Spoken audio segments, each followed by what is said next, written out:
It's the energy savings event that loads energy and money on select major appliances, including for details. Pandora original series now streaming only on Disney Plus. The Adam Schefter Podcast. Dolphins tight end, like you said. I'm better than what I've put out there, but I just got so excited and I ran up and ran down. It was the prettiest speed. You get a score and you just got to slow it down. That's exactly what I'm going to do. I'm going to calm down, gather myself. I'm going to try to, gain everybody. Listen and subscribe to the Adam Schefter Podcast wherever you get your We are daily home of the Ohio State Buckeyes. KJ Hill, 6-yard touchdown catch. WYNZ 1410 Dayton Dayton's ESPN Radio.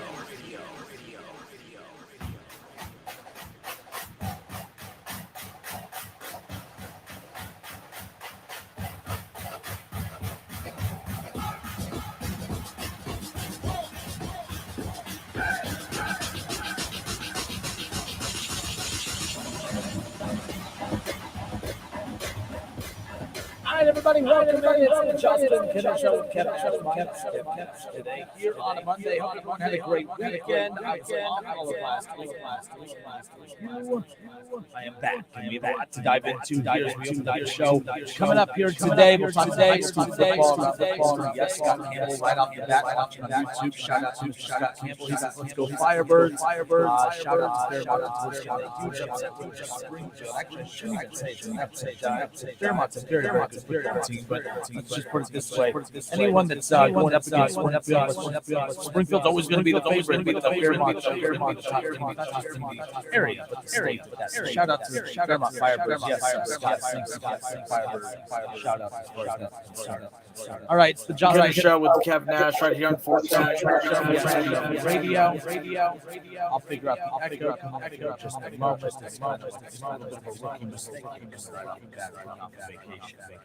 But here we go. Again, it's the Johnson Show with Kev Nash Radio. Yes, I see. Let me step away for a few moments. Again, it's the Johnson Show with Kev Nash live here on tape, radio station.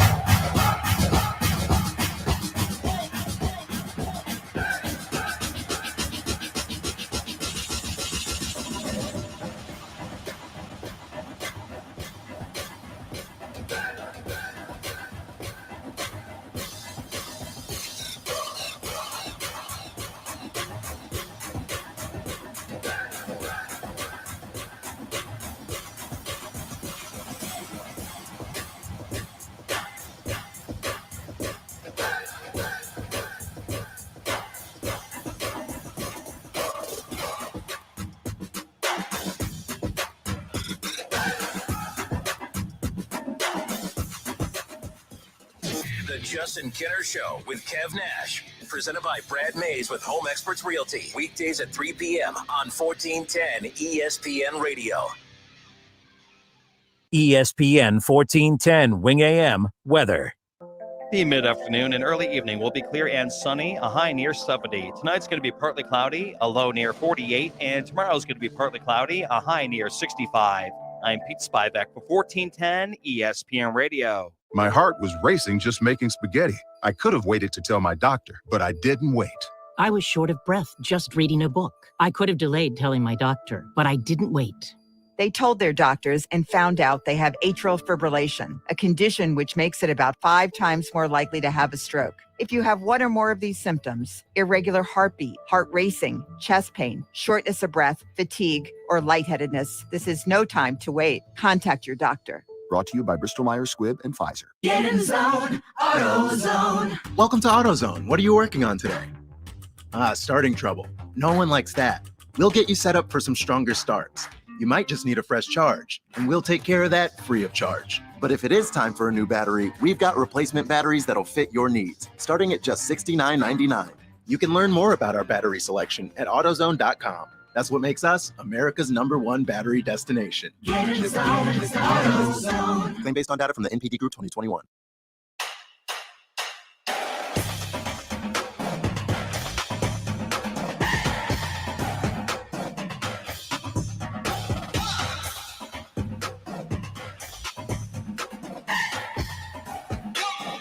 All right, did we fix it? I think we fixed it. You got to give me a break. I was off for an entire week. Now, if I didn't fix it, I'm all out of options, and then we just got to wait for Kev Nash to come back on tomorrow's show. But we welcome you back. It's the Justin Kinner Show with Kev Nash live here on Dayton's ESPN radio station, 1410 Wing AM, coming at you live here on a Monday. Lots to dive into. NFL, as you know, long as we wait for the season to get here, thank you. I think we got it fixed. Thanks, Scott. As long as we wait for the NFL season to get here each and every year, it's amazing that once the season starts, just how quickly everything starts rolling out. For instance, high school football already heading into week 7. It's week 7 already. We're just a few weeks away from the playoffs starting. So that's how quickly football season goes. NFL off season, we're already heading into week 4. So there's that. But Bob McKinney says, wow, how about your Browns? I don't know how to take that. They're one embarrassing game away against the Jets from being 3-0. But they did lose to the Jets, and I'm not going to let them get away with that. We'll talk about that. Talk about the AFC North in general. The AFC North, when you think about the AFC North, we talked about how competitive that division was going to be this upcoming season, especially when the fact that you have the Browns, who with Deshaun Watson are viewed as a top-tier team, but without Deshaun Watson, obviously a lot of question marks. The Ravens, a healthy Lamar Jackson, they're always right there as favorites to win the division. I mean, heck, they were in first place last season up until the final 5 weeks of the regular season, and coincidentally enough, that's when Lamar Jackson was out with an injury. I don't think there's a coincidence that the Ravens in first place in the AFC North up until the final 5 weeks. He goes out, boom, they don't even make the playoffs. In fact, the Ravens finished in last place in the division a season ago. The Pittsburgh Steelers, they seem to just be one of the more stubborn franchises in all of football. They are so used to being bailed out by, let's be clear. I don't even care taking shots at the Steelers to open up. I was a Steelers fan a few weeks ago just because they were playing the Bengals, but after that, I can go back to hating them. The Steelers franchise is one of the most obnoxious franchises in all of football because they like to pound their chest and say it's the Steelers way. The Steelers way. We're not gonna. Every other team out there, the Cincinnati Bengals, they draft Joe Burrow, they throw Joe Burrow into the fire, so that way he can learn and look what that did for him. Look, we could talk about the deficiencies within Joe Burrow's game, and I always love to do that. But a lot of the deficiencies that he has been able to iron out of his game have come because of the fact that as a young player, he was baptized by fire, basically. But the Steelers, they just know more than everybody else. They would much rather take a crappy veteran quarterback in Mitch Trubisky and roll him out each and every week. And for what? Because they think that they actually are good enough to win this division and that he's their best chance? I mean, maybe he is. Maybe he is, but the thing is with rookie quarterbacks is sometimes you don't know. I think the Bengals, when they drafted Joe Burrow, didn't realize that who they drafted was going to be a potential. I'm sure they hoped he would be an MVP style quarterback. That I don't think they envisioned that within 2 years they would be in a Super Bowl. They got to a Super Bowl because of Joe Burrow.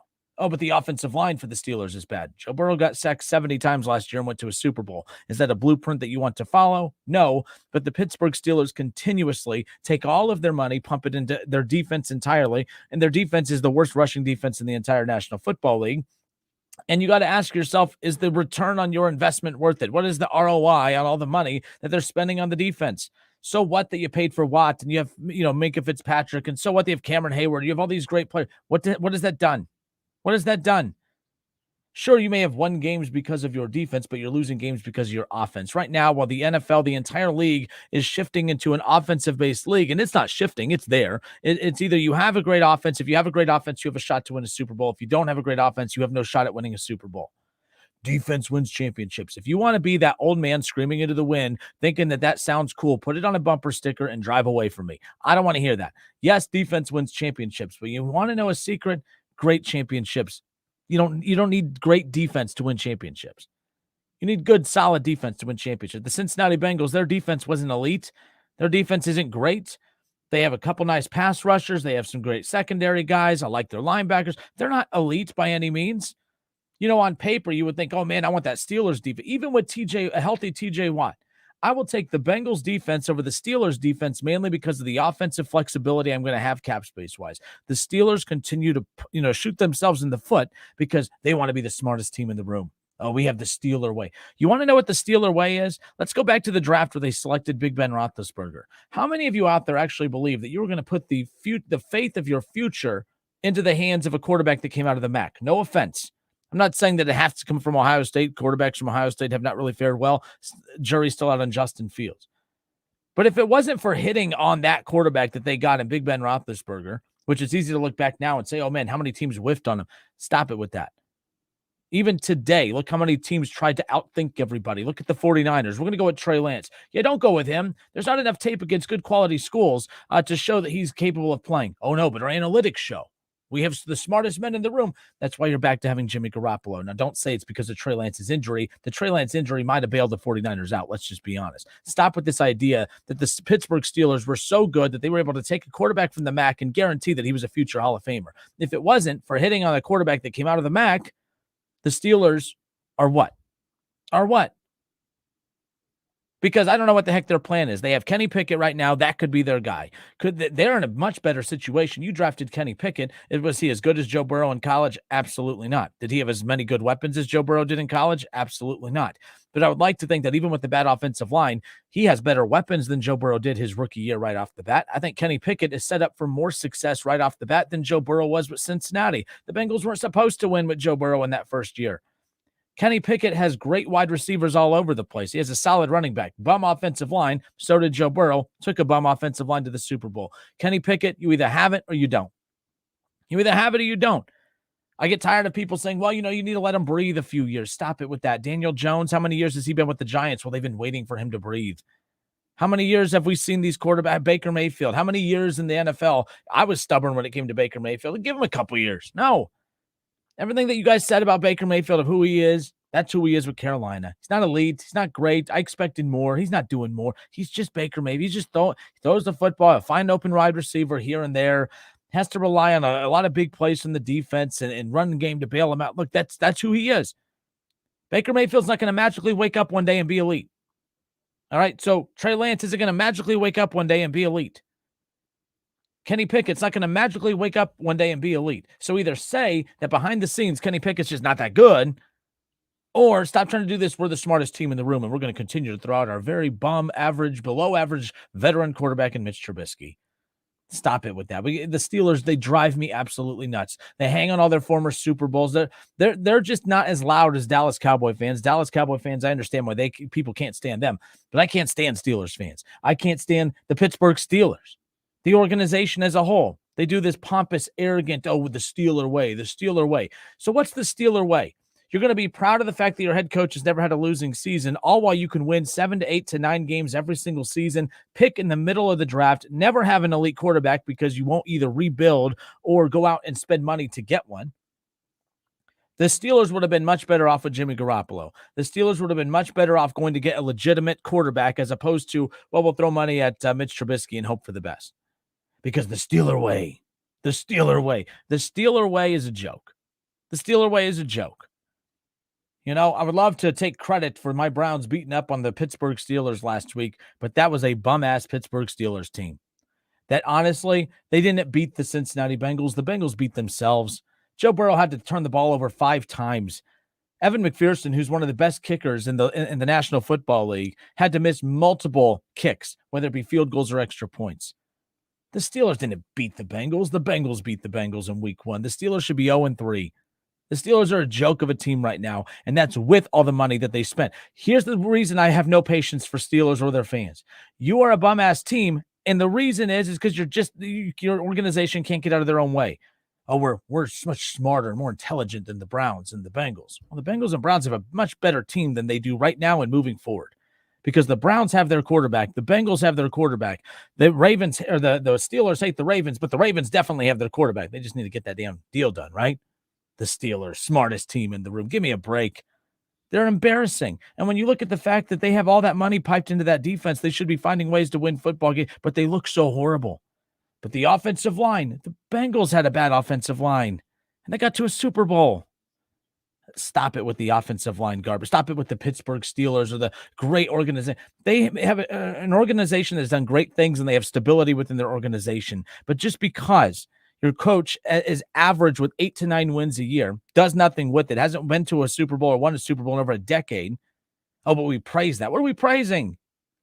What are we praising? That's fine. You win 8, 9, 10 games a year. Super. Fantastic. What are you doing with those? What are you doing that? Anyways, 518-1410, 518-1410. That's the number to call and jump in on the conversation. Love to get your guys' thoughts on that as far as that's concerned. But the AFC North is really what I wanted.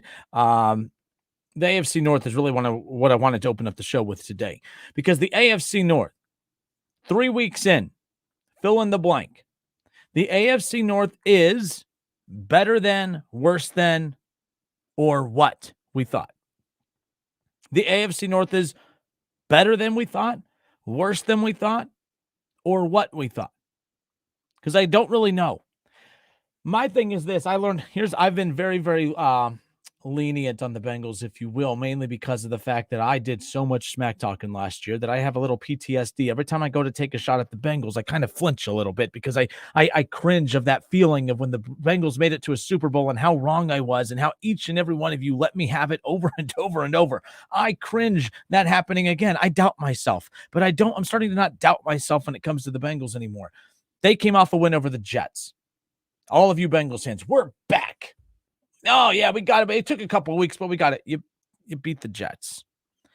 The reason I'm not letting you take credit for beating the Jets is because me as a Browns fan, you wouldn't give me credit for beating the Bengals, the team that you lost to as well.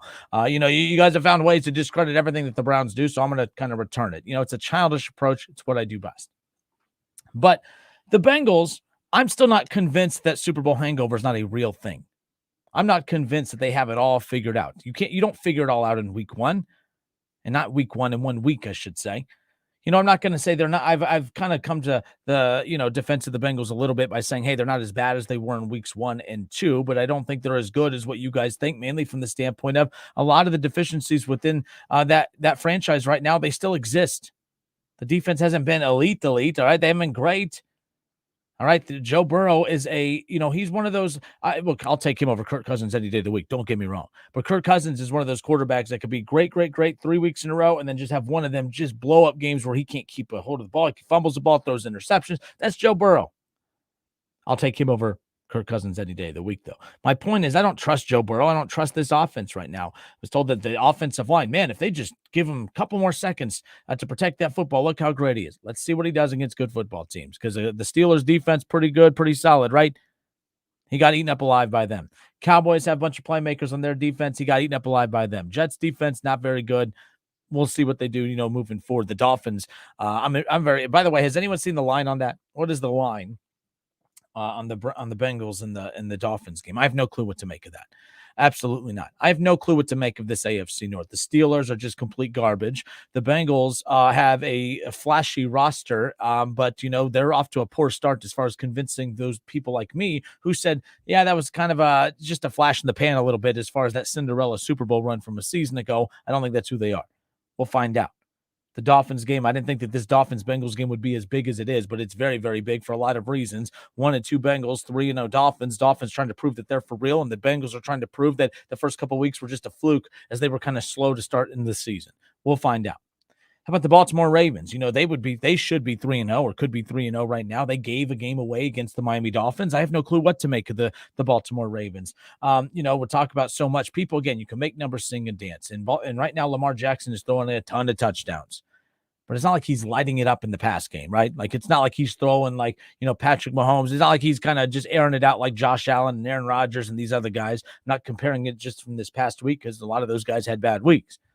But Lamar's not killing it in the pass game. He's just being very efficient in the pass game. There's a lot of guys that are efficient in the pass game, but his touchdown numbers are pretty high right now. That's what Ravens fans will fall back on. That's super. Are you still picking the Ravens to win the Super Bowl? Do you think that that's a team that's a favorite to win the Super Bowl? I think that they're the best team in the AFC North right now by a long shot.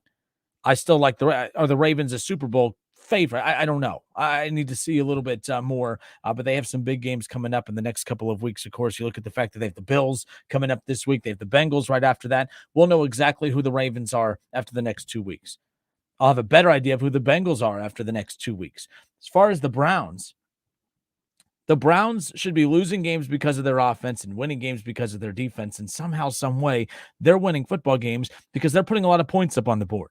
They're winning football games because their offense, which has a backup quarterback, they should not be as efficient as they are in the pass game, but yet they're winning football games because of their backup quarterback stepping up and making big plays while the defense continues to look like trash. And I don't care. Did you know last year, the Browns defense, if you just watch football, does the Browns defense look good? But if you go look at them statistically, last year, the Browns gave up the least amount of points, the least amount of yards on the ground and in the air. They statistically were the best defense in the AFC North last year. They're not the best defense in the AFC North. Statistically, they were. They're not the best defense. Statistically this year, holding teams to low-scoring games, of course. You're going up against Baker Mayfield and the Carolina Panthers. They weren't going to put up a lot of points. You held, Joe Flacco. They give up 30 points to them. Okay? Can't do that. All right, the Steelers, I know they held them to 14 points. That's fantastic. Did you watch the game, though? Did you see how that bad Steelers offense still found a way to move the ball? And just it was a lot of the Browns, of course, in that stupid defensive scheme that Joe Woods plays. I'm all for the moving on from Joe Woods thing. I still like Stefanski. I think that he is literally willing guys open, drawing guys open. I think what he's doing with Jacoby Brissett is pretty impressive. Jacoby Brissett has never looked better than what he looks like right now. I credit a lot of that to Kevin Stefanski and this offensive scheme. He actually, follows through on the game plan. I think the Browns, the fact that they've put up 28, 31, and 29, the fact that they're the most explosive team in the AFC North right now is just mind-boggling to me. Shouldn't be happening. The Browns should be winning games because of that defense, so that when Deshaun Watson comes back, now you have an explosive offense to go with the, obviously disruptive defense. And the only thing that they're disrupting right now is the flow of the Browns start to the season. The Browns should be 3-0 heading into a matchup where they'll be favored against the Falcons to be 4-0 sitting atop the AFC North. And all of a sudden, the Ravens don't look as dangerous. The Bengals don't look as dangerous. The Steelers look way worse than advertised coming in. So as a Browns fan, I'm pretty upset. I'm pretty frustrated. Bengals fans, if you feel good about that Jets win, that's fine. But I don't think you're out of the woods yet. I don't think that your team's deficiencies are all of a sudden just wiped away because you beat up on a bad Jets team that's going to be picking at the top of the draft next year.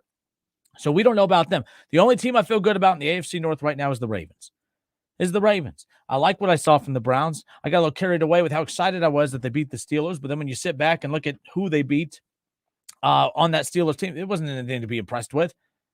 Browns fans shouldn't feel too good yet because of Joe Woods. Joe Woods is the number one reason why I do not have any faith in this team right now. And Jacoby Brissett, the fact that he has stepped up and carried this team the way he has, having to not just carry this team in Deshaun Watson's absence, but this defense who has not been able to get anything going. Anthony Walker now out for the season. You never know what you're going to get, obviously, with Jadeveon Clowney.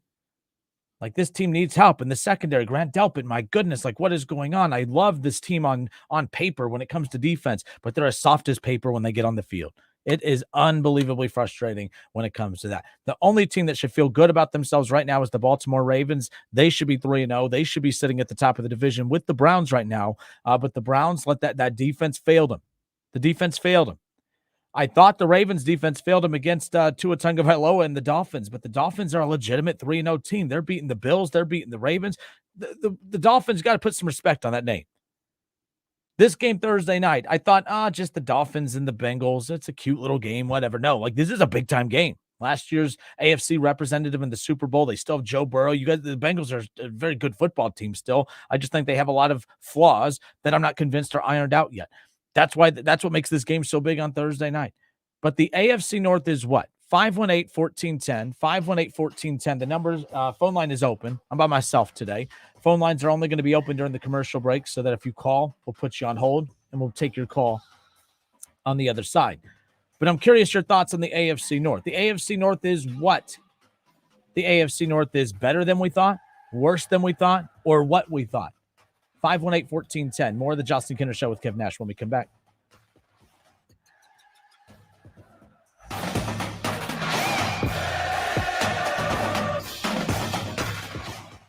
Hey, I'm Andy.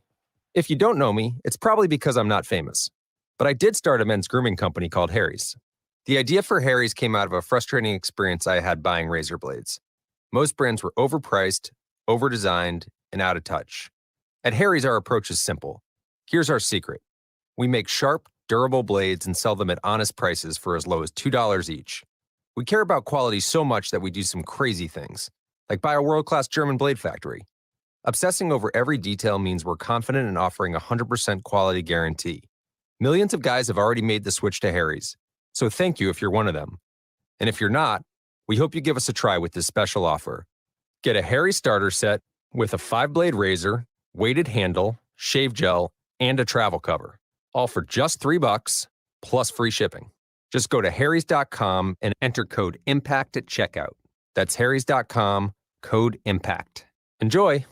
Hello, it's John Kozik, founder and president of TurboTrack Realty, and I buy real estate as is, fast for cash. Give us a call today for an all-cash offer at 614-470-2000, 614-470-2000. I buy inherited properties, vacant homes, rentals, commercial properties, and apartment buildings. Give us a call today and speak with one of our friendly staff members at 614-470-2000, 614-470-2000. Don't put it off any longer. You know it's time. Time for a bathroom upgrade by Bath Creations. Bath Creations is a leader in bathroom renovations, providing the very best value in bath and shower remodeling and proudly made in the USA. With Bath Creations, you get a beautiful modern bathroom that's safe, comfortable, and affordable. Attention first responders, veterans, and active military. Save $500 off your purchase right now. Visit Poe Avenue in Dayton or online at mybathcreations.com and upgrade today.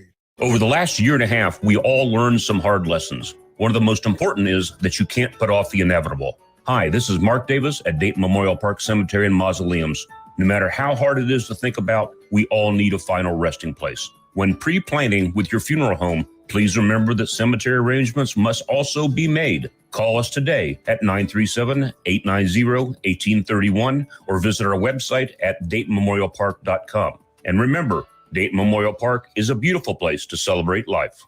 Save big money with 11% off everything at Menards. Keep your outdoor tools, supplies, and valuables secure and protected with Suncast storage sheds. The 8-foot by 10-foot Tremont outdoor shed is low maintenance and has reinforced construction for added strength and stability, while the hinges and lockable handles add extra security. All Suncast storage sheds are 11% off right now at Menards. Good through October 2nd. Savings are a mail-in rebate. Some exclusions apply. See store for details. Save big money at Menards. Hello, this is Joe Cordell. Cordell & Cordell is a firm that practices family law exclusively. We focus on only one area of the law to maximize our strength and effectiveness as advocates for clients that have everything on the line: their homes, retirement, savings, and most importantly, their children. We're the partner our clients count on. If we can be of help to you, give us a call. Schedule an appointment with one of Cordell & Cordell's Dayton area attorneys. 2689 Commons Boulevard, Suite 100, Beaver Creek, Ohio, 45431. Want to make tonight's dinner a true winner? Just stop by Lee's Famous Recipe Chicken and pick up a 12-piece family meal at a great price.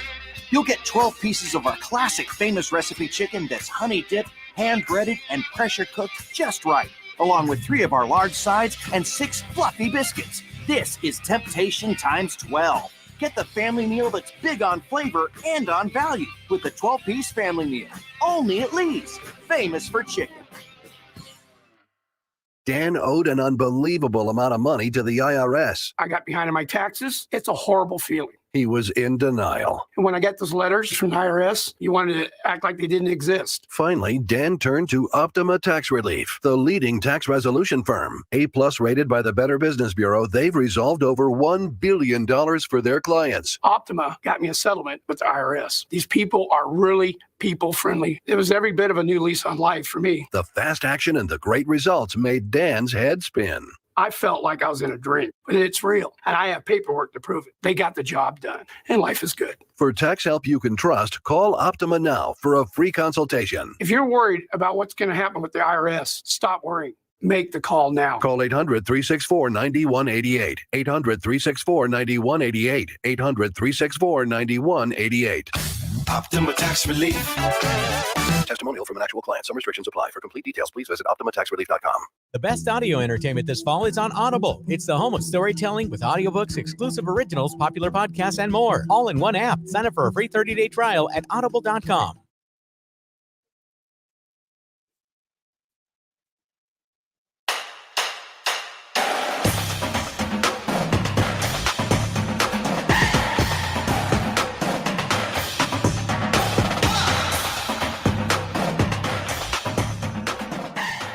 Justin Kinner back with you here on Dayton's ESPN radio station, 1410 Wing AM.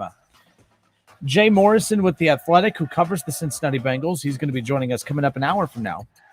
And we'll talk about the Bengals' slow start to the season and whether or not that slow start has officially sped up after yesterday's performance against the New York Jets. The Bengals get their first win of the season yesterday afternoon, and we'll talk about that with Jay Morrison coming up around the corner. I opened up the show, of course, reacting to the AFC North, where I can't really get a good feel of, about this conference. How good is this conference? I knew that if Deshaun Watson, take his suspension out of this, if Deshaun Watson is the quarterback that we saw 2 years ago, a year and a half ago, with the Houston Texans at the time, who was a top 5 quarterback at that time, if that's the quarterback of this Cleveland Browns team right now with Amari Cooper, who I was 100% wrong about the last time we were I was on these airwaves. We'll talk about that around the corner. But the Browns are a Super Bowl contender. The Bengals were just in the Super Bowl. They're a Super Bowl contender. That was the expectation coming in. Lamar Jackson and the Ravens, they would have won the division a year ago had he stayed healthy and didn't get knocked out for the final 5 games. They were in first place until he got knocked out the final month of the season. They didn't win a game whenever he went out last year. So that's how stacked this is. And if your worst team is a Pittsburgh Steelers team who, again, we buy into the propaganda of the Pittsburgh Steelers, the Steeler way. Mike Tomlin's never had a losing record. That's fine. He's never had a losing record. But there's a lot of just 8, 9, 10-win seasons where they're just an okay football team but get knocked out in the first round of the playoffs. My favorite thing about Steelers fans is that they always try to use the Patriots back when Tom Brady was with the Patriots. Well, they're kind of like the Steelers were kind of like the Utah Jazz of the NBA back in the 90s. They kept running into to Michael Jordan. Michael Jordan kept them from winning a championship. Charles Barkley, Michael Jordan kept them from winning a championship. That was the New England Patriots. They kept the Steelers from winning more. Give me a break. Since I think it was since 2012 up until now, they only faced each other once in the playoffs. Did you know that the of all teams, the Jacksonville Jaguars have knocked the Steelers out of the playoffs more than the New England Patriots? Can you guys stop with that lazy, embarrassing, stupid argument? That doesn't make any sense. The Patriots, Tom Brady, the Michael Jordan, the NFL really prevented the Steelers from winning more. That doesn't make any sense. No, Brandon, that was not. Maybe you're not talking to me, Brandon. That wasn't the Colts. That the Steelers fans every year came out with that. That the Patriots were why. No. They've ran into one another in the playoffs once in the last 10 years. The Jaguars knocked them out way more. Their excuse making all the time just drive the Steeler way. The Steeler way is what? What is the Steeler way? You sound like Michigan fans using championships from decades and decades ago to warrant your average performances as of yet. Having a plan isn't bad. Tanking, this is why I got mad at the Dolphins storyline a year ago when the Miami Dolphins were being investigated for paying their coach to lose football games, which is an aggressive way of wording what is just everyday practice in the NFL. Look at the Jets and some of the worst teams in football. Do you think that they're paying their coach to win football games this year? Joe Flacco's your quarterback, and unproven Wilson should be your starting quarterback, and even then, not so much. Look, there's a lot of tanking teams in the NFL. The Jets, obviously, Houston, obviously. There's a lot of bad teams in the National Football League. They have a plan. The plan is we're not going to invest a ton of money into this roster until we know that we are prepared. The Bengals, I don't think, would have pumped as much money into their team as they did until they saw that in the first 11 games of Joe Burrow's career that the dude can freaking ball. Do you think that the Bengals would have invested money into their franchise if Joe Burrow looked very average or like Daniel Jones in his first year? You know what I mean? Like the Bengals would not have went out and got Trey Hendrickson. They would not have made the moves that they did if Joe Burrow looked very, very average in his first 11 games. They did that because they drafted Joe Burrow and had to go spend the money. If that was the case, they would have spent the money the second they got Joe Burrow. They waited a year to see if they had something there. Every year, teams should be spending money to load up their roster to go all in to win that year, but they don't. They space it out. They try to, you know what I mean? They plan. They strategize for it. The Steelers are the opposite. They put all their money into one side of the ball, and they continue to ignore the offensive line being a joke. Everything I said about the Cincinnati Bengals should be said about the Pittsburgh Steelers. It's a bad organization when it comes to addressing the needs of their football team, and instead their fans bail them out by saying stupid little catchphrases like the Steeler way. What's the Steeler way? I'm a Browns fan, and I'm really confused as to, especially over the last 5 years, what is the Steeler way that I need to be jealous of the Steeler way? because I feel much more confident about the Browns' trajectory and where the Browns are going over the next 5 years than the Pittsburgh Steelers, the Steeler way. So you're going to have one of the highest paid defenses in the league. You're going to continue to battle it out for third place in the division every single year. Probably not winning the playoffs or make the playoffs at all. That's the Steeler way. But let's make fun of the Browns. The Browns who have a franchise quarterback, who spend money on both sides of the ball, who every decision that they make is to win football games and to better themselves for the long term. You guys, I don't want to get into the moral side of the Deshaun Watson conversation, but you know what? The Pittsburgh Steelers had every opportunity to go better themselves at quarterback too. They chose not to. They chose not to go get Russell Wilson. Okay. They chose not to be heavy players in the Aaron Rodgers play, right? Like they choose to do this Pittsburgh Steelers way. Well, that way is boring.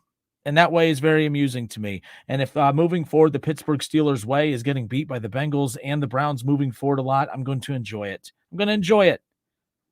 I'm mad because I couldn't enjoy the Steelers win this past Thursday. That's why someone just said, why are you so angry at the Steelers today? Because I wanted to say, man, the Browns beat the Steelers.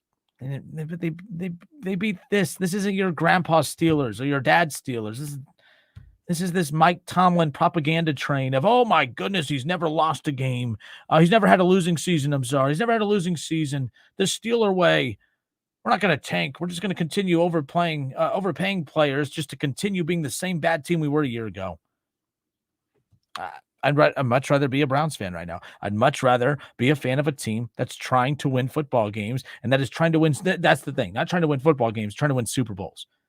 Every move that the Browns have made as of late has been to win a Super Bowl. Every move that the Cincinnati Bengals have made, they went out and got La'el Collins. They got Kappa. They got all these big offensive linemen, right? It hasn't worked out yet. I'm confident it will. Give it time, right? Every move that the Cincinnati Bengals has made over the last 2 to 3 years has been to win a Super Bowl. Every move that the Cleveland Browns have made over the last 2 to 3 years has been to win a Super Bowl. Doesn't mean that they make great decisions every time. But Bengals fans, Browns fans, can we at least unite in this and say, I feel better about the way our teams approach how to, be aggressive to go win it all? What's the last move that the Pittsburgh Steelers made that a Steelers fan could say, oh, they did that so we can go win the Super Bowl? And don't say, oh, they extended TJ Watt. That's a given. You're not going to let TJ Watt go.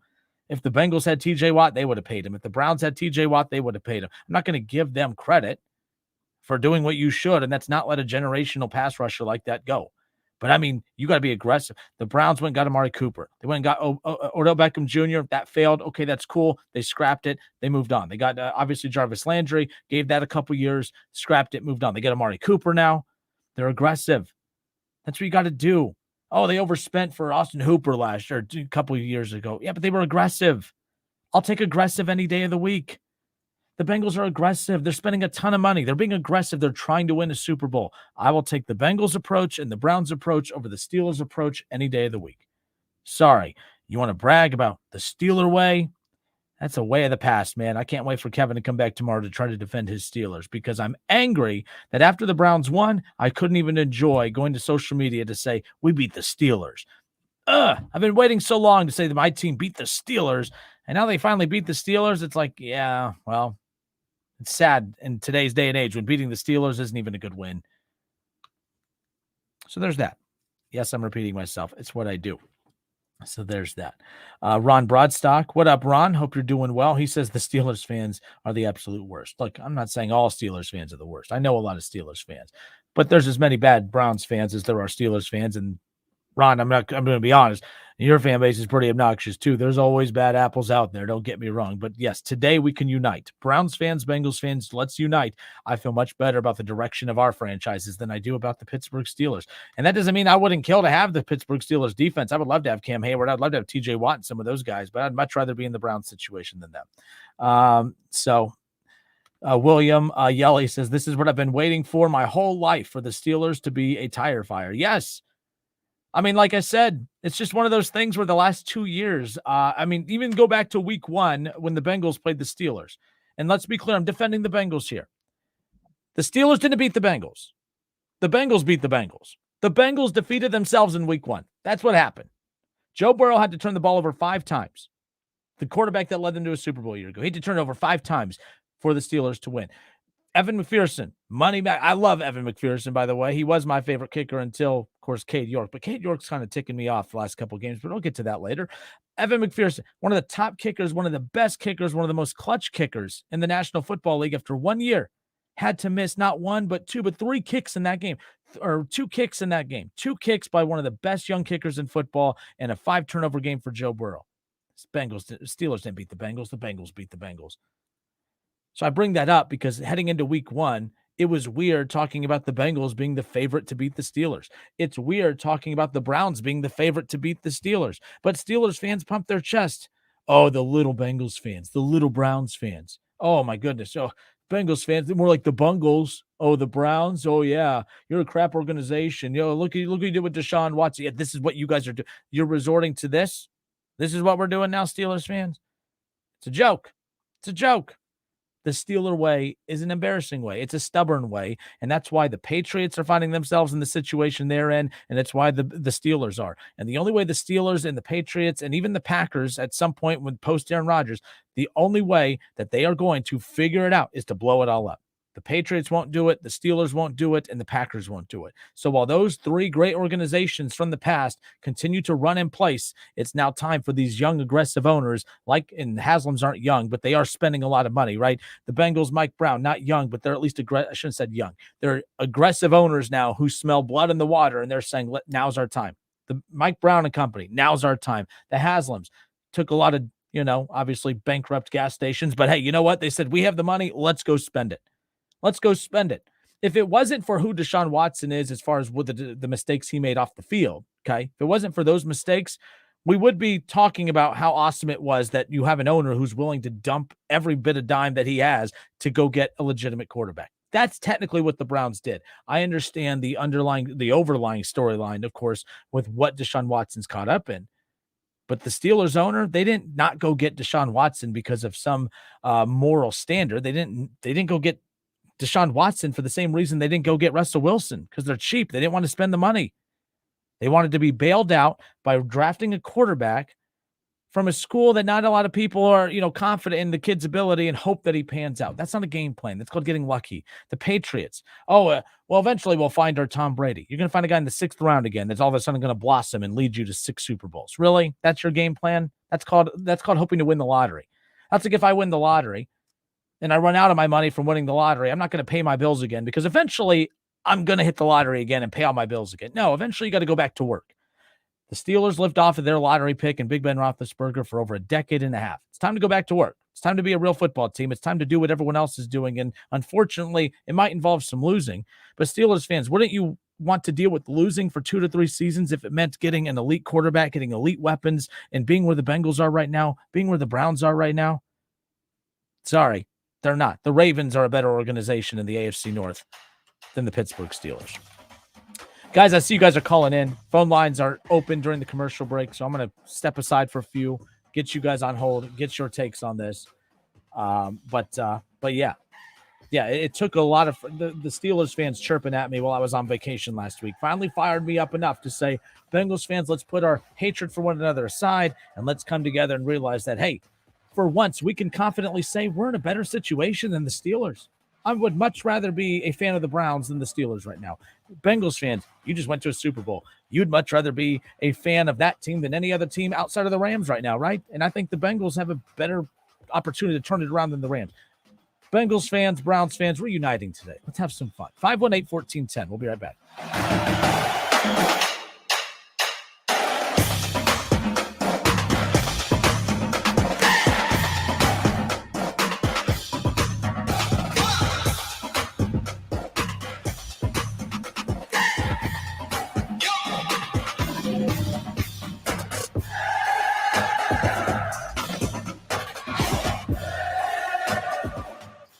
It's the Justin Kinner Show with Kev Nash. Justin, you're awesome, baby. Right here on 1410 ESPN Radio. Thanks for the coffee. No problem. With my cash rewards card from Navy Federal Credit Union, I get up to 1.75% cash back. Isn't it 1.5%? Now it's up to 1.75%. That's bigger and better. I bought these scones with my cash back. I love scones. Me too. Scones for everyone. When you sign up for direct deposit, you can earn up to 1.75% cash back with the Cash Rewards Card. Learn more at NavyFederal.org. Navy Federal Credit Union. Our members are the mission. Insured by NCUA.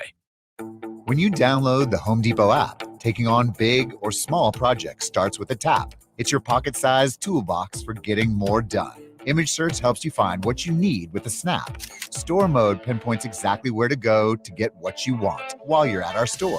Or just tap to arrange for easy curbside pickup, all from the palm of your hand. It's the app that's made for doing. The Home Depot app. How doers get more done.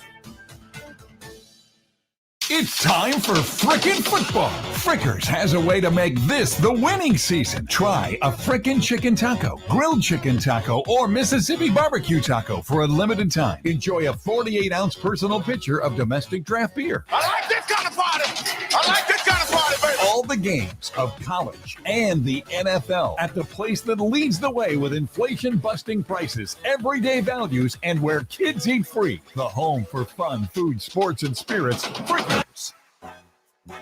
Houday Nation, Betfred has come all the way from England to the great state of Ohio with over 50 years of sports betting experience. No emperors, no movie stars, just a sportsbook you can trust. The Betfred Sportsbook app will be available on January 1st, 2023. Until then, download the Bengals app or go to betfredsports.com and have a chance to win Bengals tickets and exclusive merchandise. Official sports betting partner of the Cincinnati Bengals. Must be 21 plus. Gambling problem? Call 1-800-589-9966. Cordell Transportation is now hiring Class A CDL drivers with a $5,000 sign-on bonus. Home daily dedicated lanes, no-touch freight, new equipment. Apply online at CordellTransportation.com. Cordell Transportation, driven to succeed. You have empty office space to fill or home office to create. You know what you need. You know what you'd like. But you also have a pretty good idea after you've shopped around the usual places what you need and what you like might not happen. Well, then you haven't been to Charles Larrick's Warehouse Outlet. Nobody has their selection. Nobody has their discounts. And every week, there's something new. If you need office furniture, Larrick's Warehouse Outlet can sell it to you for half the price and below manufacturer's selected prices. Half price and below on hundreds of items. Selection from budget to the best. Really, desks from $50 to $5,000. Filing cabinets from $25 to $500. Before you go anywhere else, do yourself a favor and come to Larrick's Warehouse Outlet. With 25,000 square feet of selection, you're not going to go anywhere else. Larrick's Warehouse Outlet at 23 McOil Avenue, Dayton. Open Monday through Friday, 9 to 6. Larrick's, continuing the tradition. Now's the time to get a great deal on Kubota construction equipment, featuring durable Kubota engines, more comfort, more productivity, more get it done right. The Kubota construction lineup shows up ready to work every day. Right now, bring home select Kubota equipment for 0 down, 0% APR for up to 36 months. Now through September 30th. See us or go to KubotaUSA.com for more details. See Columbus Equipment Company, 7570 New Carlisle Pike in Dayton.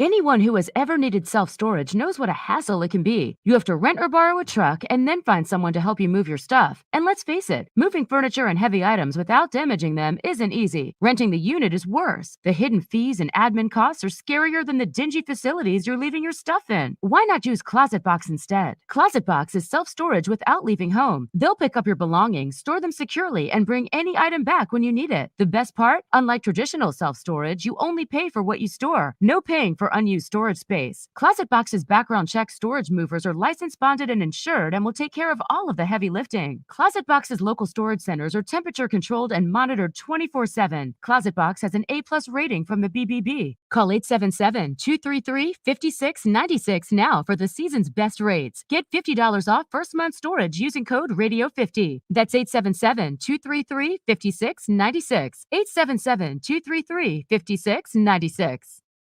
Need to visit the Ohio BMV? Go online first. It could save you a trip. It's now easier and more convenient than ever to get what you need from the BMV online. Need to renew your driver's license? Renew online. And if you need to renew your vehicle registration, visit one of our new BMV Express kiosks or go online. If you do need to visit a BMV agency, use the Get in Line online tool, also found on the website, to save your spot and minimize your time waiting. For more services available online, check out bmv.ohio.gov. The best audio entertainment this fall is on Audible. It's the home of storytelling with audiobooks, exclusive originals, popular podcasts, and more. All in one app. Sign up for a free 30-day trial at audible.com.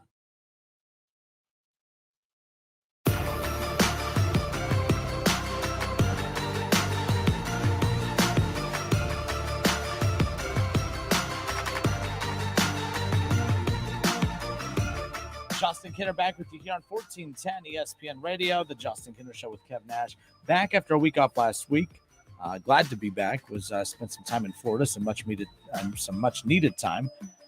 Some of my best friends, of course. Always look forward to that every year, but glad to be back, especially here as the NFL season starting to kind of warm up a bit. I always look forward to the first, NFL week 1. There's nothing better, but then it's like you need a week or two, maybe 3 or 4 before you really start to get a feel for everything. If you think back to last year, you also had the fact that the Arizona Cardinals, they were sitting, I think that, one of the top teams in football, of course. And then you look at the fact that Kyler Murray was an MVP favorite. So then what happened? Then the Cardinals completely fell apart. Kyler Murray was just a laughingstock by the end of the season. Has a pretty good start now, but we're used to seeing him have good starts.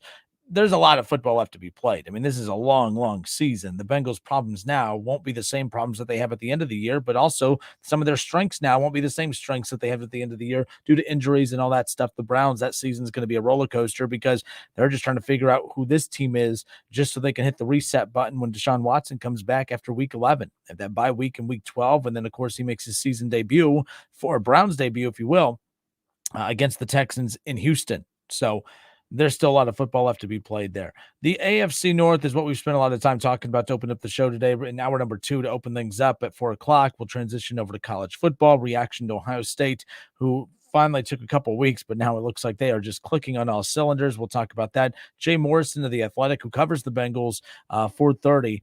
He'll jump on with us, and we go back to NFL talk, of course. But there's so much to get into. High school football stuff around the corner. The Buckeye Roundtable's on tonight, immediately following the show. Skip Mossick and company, of course. You'll hear from Coach Day and some of the other Buckeye players and staff. So that's coming up all here in the next couple of hours here on 1410 ESPN Radio. Some guy on Facebook. All right. Some guy, always appreciate his banter here on the show. He says, if the Squealers were good, I'd understand keeping Pickett on the bench like Kansas City when they had Alex Smith. The difference is Kansas City was good. Pickett may as well be out there learning from his own mistakes, not Trubisky's. Trash Squealers going to let Watt come back too early and get hurt some more as well. It's what Watts do. He says it's hilarious. I don't know if it's funny if players are getting hurt, but I laugh at the fact that the Steelers, who always try to be the smartest team in the room, always end up, failing at the end of the season. And then we find these random bullet points, like how many Super Bowls they have. Okay. And the fact that their head coach has never had a losing season, that's super. You're going to hang banners for having a coach that's never had a losing season, or you're going to hang banners for Super Bowls? Because right now they have done a horrible job of positioning themselves to be a Super Bowl winning football team. Not going to happen. It's just not going to happen. In today's NFL, you have to go and build around your offense. This old school idea of defense wins championships, that's fine if you want to go there. If you have a solid defense and you've built an elite offense, but you have injuries on offense and you want to have your defense to fall back on, that's fine. Years ago, the Steelers had that with Big Ben Roethlisberger. And when he went out, they went 8-8 that year, and they just missed the playoffs. And it was a great storyline because of the fact that Mason Rudolph was the quarterback and who's really, really bad, and they went 8-8 and they fell upon the defense.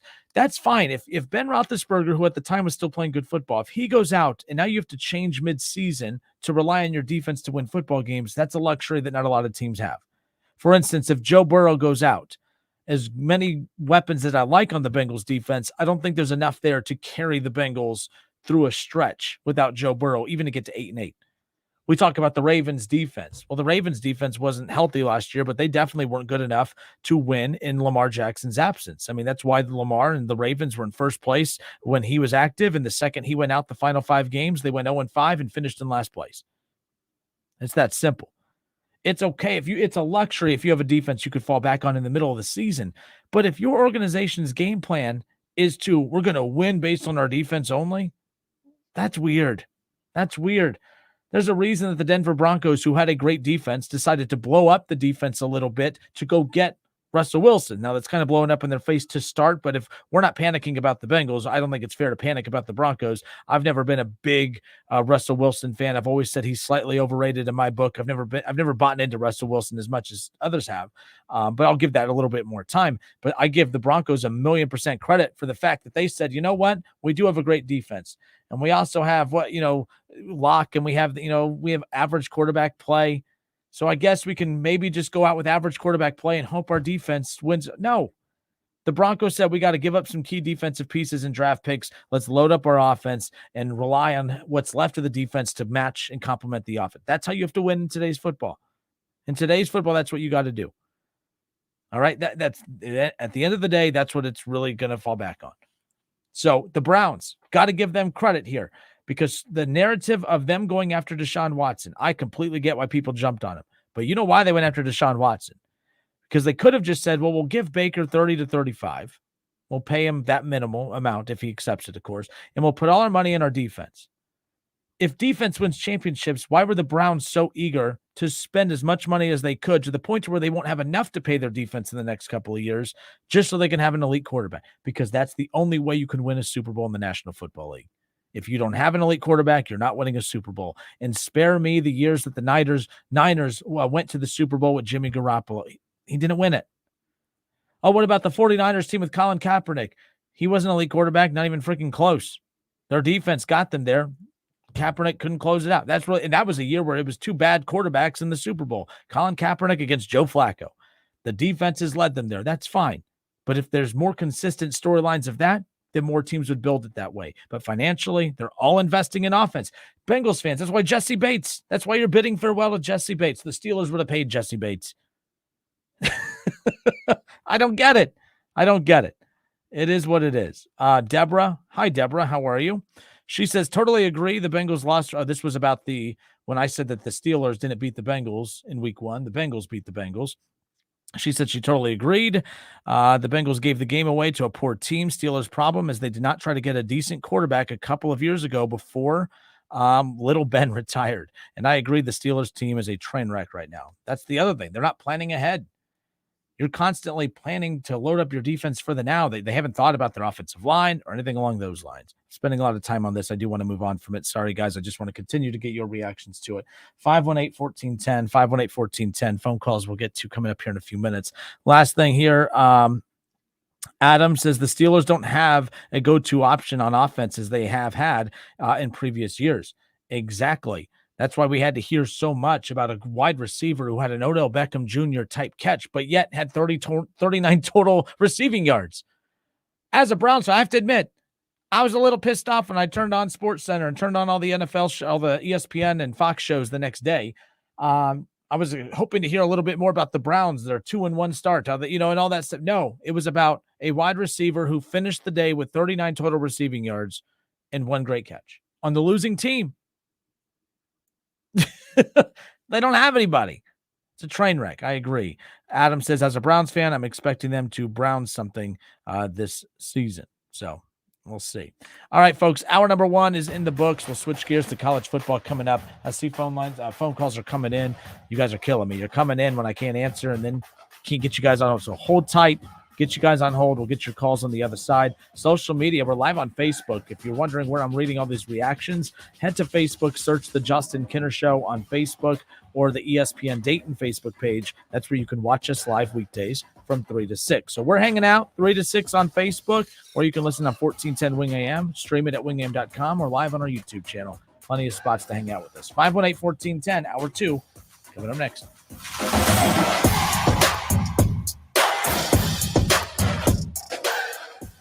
The Justin Kinner Show with Kev Nash. Presented by Brad Mays with Home Experts Realty. Weekdays at 3 p.m. on 1410 ESPN Radio. Hey, I'm Andy. If you don't know me, it's probably because I'm not famous. But I did start a men's grooming company called Harry's. The idea for Harry's came out of a frustrating experience I had buying razor blades. Most brands were overpriced, overdesigned, and out of touch. At Harry's, our approach is simple. Here's our secret. We make sharp, durable blades and sell them at honest prices for as low as $2 each. We care about quality so much that we do some crazy things, like buy a world-class German blade factory. Obsessing over every detail means we're confident in offering a 100% quality guarantee. Millions of guys have already made the switch to Harry's, so thank you if you're one of them. And if you're not, we hope you give us a try with this special offer. Get a Harry starter set with a 5-blade razor, weighted handle, shave gel, and a travel cover, all for just $3 plus free shipping. Just go to harrys.com and enter code IMPACT at checkout. That's harrys.com, code IMPACT. Enjoy! If you need new roofing, siding, or gutters, skylights, or patio enclosures, if you're a homeowner or business and need someone you can trust, don't take a chance. Enhance with Lance. Lance Roofing and Siding in Fairborn has been satisfying customers since 1993 and hold an A+ rating with the Better Business Bureau. Lance Roofing and Siding, 8460 Dayton Springfield Road in Fairborn. Call for a free estimate at 864-2722. That's 864-2722 or online at lanceroofing.com. This is for the men who never settle, the ones who miss the fairway all day and still pull out the big stick, the type of guys who will always prefer to be behind the grill than in front of the camera, and the men who never let their friends forget about a high school nickname. This is the Lodge mentality. This is Twin Peaks. Who wants to settle for a single TV? With more TVs, bigger screens, plus our fabulous scenic views, there's more to watch at Twin Peaks. You want to feel important. You want to be part of something bigger, something that matters and can help change things. You want to feel like you belong. We know. We felt that way too. And that's why we did something about it. We aren't just Army National Guard soldiers. We are normal people just like you. But our part-time service in the Army National Guard means we get to be more. When our communities are in need, we get the chance to stand up and do something about it. We get to serve in our own region and help the people we call neighbors. From the lake shores of Ohio, Michigan, Wisconsin, and Minnesota, the fertile fields of Indiana, Illinois, and Iowa, to the wide open plains of North and South Dakota, we are here for our hometown. And together, we can make a difference. Take on your legacy. Visit NationalGuard.com to find out more. Sponsored by the Ohio Army National Guard. Aired by the Ohio Association of Broadcasters and this station. At McAfee, they're more than just an air temperature company. They're an air quality company. Breathe easy. Choose McAfee. WING 1410 Dayton. Dayton's ESPN Radio.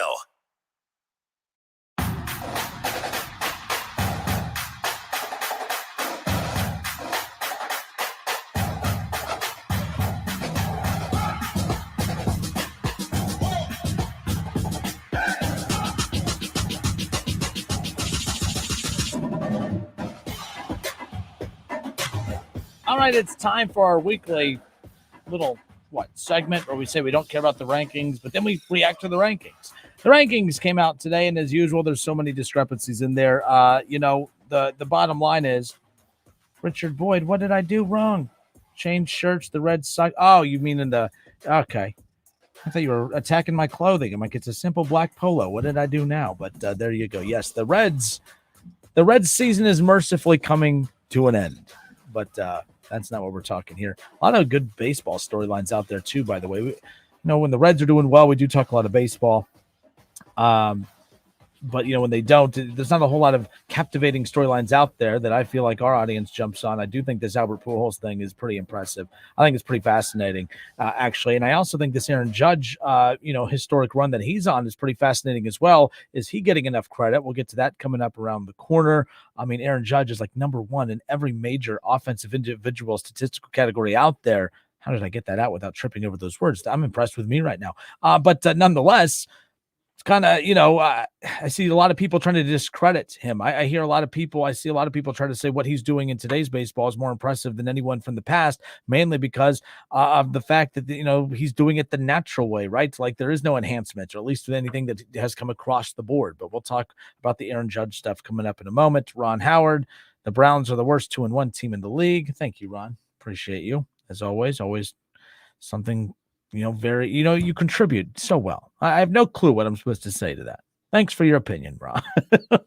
It is what it is. All right, college football. We react to the rankings, right? Rankings reaction, if you will. This is the thing. I don't really care about rankings, but what I do care about are sometimes the narrative or the pattern in which we see favoritism towards one side or the other. I don't believe in the favoritism narrative that's out there. I don't believe that the SEC gets preferential treatment. I don't believe that. You guys do, and that's totally fine. I completely get it. I have a hard time believing in the SEC getting preferential treatment when they are legitimately the best conference in college football. I mean, teams 1 and 2 of the top 3 teams every year come from one conference, the SEC. 2 teams from one conference always get to the playoff pretty much every year, the SEC, Georgia, and Alabama. 2 teams constantly. I mean, the last 3 national champions, have come from the SEC. LSU, with everyone's beloved Joe Burrow in 2020. 2021, Alabama, of course, and then Georgia last year. And right now it's setting up to be Ohio State having a chance, but the odds are in the SEC's favor with Georgia and Alabama once again being right there at the top. So I don't believe in that preferential treatment, but I do find it interesting, this idea that Ohio State is the 3rd best team in the country when they have the hardest strength of schedule of any team in college football right now, especially Georgia and Alabama, and they beat Notre Dame. I don't care what Notre Dame has done since. I know that, it's unfortunate that Marcus Freeman's start as the head coach of the Notre Dame Fighting Irish has not been as smooth as what Fighting Irish fans were hoping for, even Buckeye fans who are pulling for Marcus Freeman like myself. That has not been as hot a start as what we were hoping for. It is what it is. But the point is playing Notre Dame versus some of these opponents that we've seen Georgia and Alabama play is significantly tougher. What I have a hard time with is Wisconsin a powerhouse? No. But they're also not a Vanderbilt. They're way better than Vanderbilt, right? Like, are they Kent State? Heck no. They're way better than Kent State, right? Like, do we really need to? How is it that when Georgia gets a huge win and rolls an opponent, they could jump Ohio State and Alabama to be the number 1 team in the country? Okay, Alabama can leapfrog teams and move from number 4 to number 2 or to 1. Ohio State just beat Notre Dame. They took care of business against Arkansas State. They could have put 100 up on Toledo if they wanted to. They could have put 100 up on Toledo. How you can watch this Ohio State team who is still without some of their elite offensive weapons right now. And again, he came back last week in preparation for the Wisconsin game, of course. Talking about Jackson Smith and Jigba did not play against Wisconsin. In Ohio State's offense, it's like they could have just cut Jackson Smith and Jigba and they don't miss a beat. That's not a shot at Njigba. That's just how dominant this offense is. And defensively, Ohio State's swarming to the ball. They're now forcing turnovers. I'm not angry, but it is annoying that Georgia can surpass Alabama and Ohio State to go from 3-1 a few weeks ago. But Ohio State now has big wins under their belt, blowout wins under the lights, prime time against Wisconsin and against Notre Dame. All right. Georgia, if you're going to say, well, the Notre Dame win's not that impressive, well, the Oregon win is not impressive either if you are, of course, Georgia. South Carolina. All right. They Samford, by the way, 33-0. I know this sounds really weird, but that's not that impressive of a score. 33 points against Samford. I'm sorry. You got to steamroll Samford. When I watched Georgia against Samford a few weeks ago, I didn't get that Ohio State versus Toledo vibe. Now I know that's week 2, but you know what? It was week 4. So while Ohio State was absolutely demolishing Wisconsin on national TV, primetime under the lights, ESPN, Georgia was struggling with Kent State. Kent State. Now, people rip on me too much because I'm too hard on the smaller schools, but the bottom line is Georgia struggled with Kent State, 39-22. You gave up 22 points to Kent State, which you should not if you are this big badass defense, right?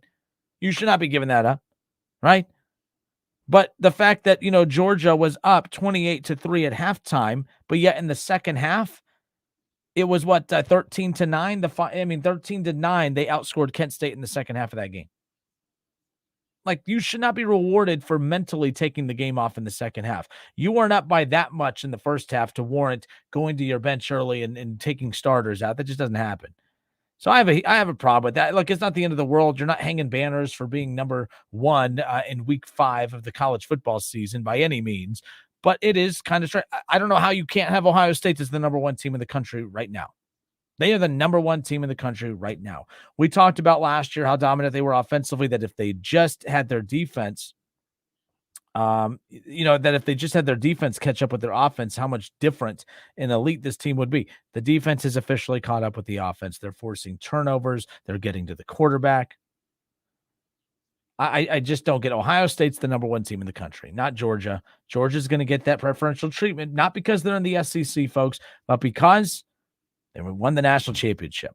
Alabama's not getting preferential treatment because they're in the SEC. Alabama's getting that preferential treatment because their Heisman winning quarterback from a year ago, who's still playing at a Heisman level this year, is back, and they were in the national championship. That's the only thing I could think of to warrant it. It's pretty fascinating, actually, that they're able to do that. Ron Broadstock says it's amazing what they're getting out of Eichenberg. It's amazing what they're able to get out of anything at this point. You think about, Eichenberg, yes. But the tight end position right now for Ohio State's been pretty fascinating, especially because there's so many elite wide receivers that all of a sudden that's what's happening. Now, David Shaw, you're saying, how about them Spartans? Shaw, I know you love taking shots at the Spartans because you love the fact that, you tried telling me that Michigan State's not as good as what I thought they were. I was wrong. You were right. Okay. You always tell me I'm right when I'm right, and you admit to being wrong, but I was wrong about Michigan State. But let me ask you, Michigan fan Shaw, I think it's going to make it that much even more embarrassing when your team loses to this same poor Michigan State team here in a few weeks. I don't know. Just saying. Joking, maybe, but nonetheless. Interesting week in college football. I didn't think there was a lot of loud games. There wasn't anything that was that impressive. I think Ohio State steamrolling Wisconsin was a statement game. The way they started that game, they just literally pummeled them. The only criticism I have of Ohio State at this point, and not really a criticism, but a question mark. 2 weeks ago, people were frustrated with Ryan Day for playing Jackson Smith and Jigba against Arkansas State, or against Toledo, for, prepping for Wisconsin. And now he ultimately ended up not playing. But I said that if you're healthy and you're ready to go, you have to play in games, because I think it's ridiculous to sit guys who are healthy. I think that's a bad approach. Now, I don't know if him playing against Toledo is what ultimately led to him getting hurt and not playing. I was in Florida all week. I wasn't following every single report, so y'all can correct me if you need to in the chat section on Facebook. But I don't know when Jackson Smith and Jigba got hurt. Did he get hurt against Toledo? I don't know. But to kind of go away from that just a tad, the only problem I have is, why was CJ Stroud in the game so late against Wisconsin? Are we doing this thing where we are literally letting guys play for Heismans? And what I mean by that is in a game that was done and over with, why was he still out there in the fourth quarter up by 50? That's just kind of my curiosity as far as that's concerned. I know he got hurt against Notre Dame, Matt. I know you're saying he got hurt against Notre Dame. He did get hurt against Notre Dame, and then he didn't play against Arkansas State. What people were upset with, Matt, was that they had announced, they thought that he'd be out for a few weeks, and he sat out against Arkansas State, and then they announced that he was going to play against Toledo, and everyone felt that Ryan Day and the Buckeyes were rushing him back, that there was no need to rush him back against Toledo when you had Wisconsin the next week, for fear of what if he gets re-injured against Toledo and then is not available for Wisconsin. I'm not sure if that's what ultimately happened, because he played well against Toledo. So I don't know if he got hurt against Toledo and that's why he was out. I don't know, but correct me if I'm wrong as far as that's concerned. But there you go. Nick on Facebook, he says this Ohio State defense is only going to get better. They will be silver bullet form by the end of the year. I think so. I think we've already seen that improvement from the beginning of the season to now. Like, I didn't expect to see this defense all of a sudden just look lights out right off the bat. But considering they haven't faced an elite offense yet, they're at least dominating bad offenses. Like last year, bad offenses were having their way with Ohio State. So I know people want to try to criticize Ohio State and says, why don't you play someone that actually has an offense? It's a fair argument. But for context and for comparison, they had given up in the first 2 weeks last year. They had given up 9 touchdowns. 9 touchdowns the first 2 weeks last year. They had only given up 1 the first couple weeks of this season. So we're already starting to see, right off the bat, you just see that immediate impact of Jim Knowles. And this is a nastier defense. They're getting after the quarterback. They're forcing turnovers now, things that they weren't doing a season ago. So I'm fine with the defense. Only thing I got nervous about was that offense. I thought the offense looked a little sluggish against Notre Dame.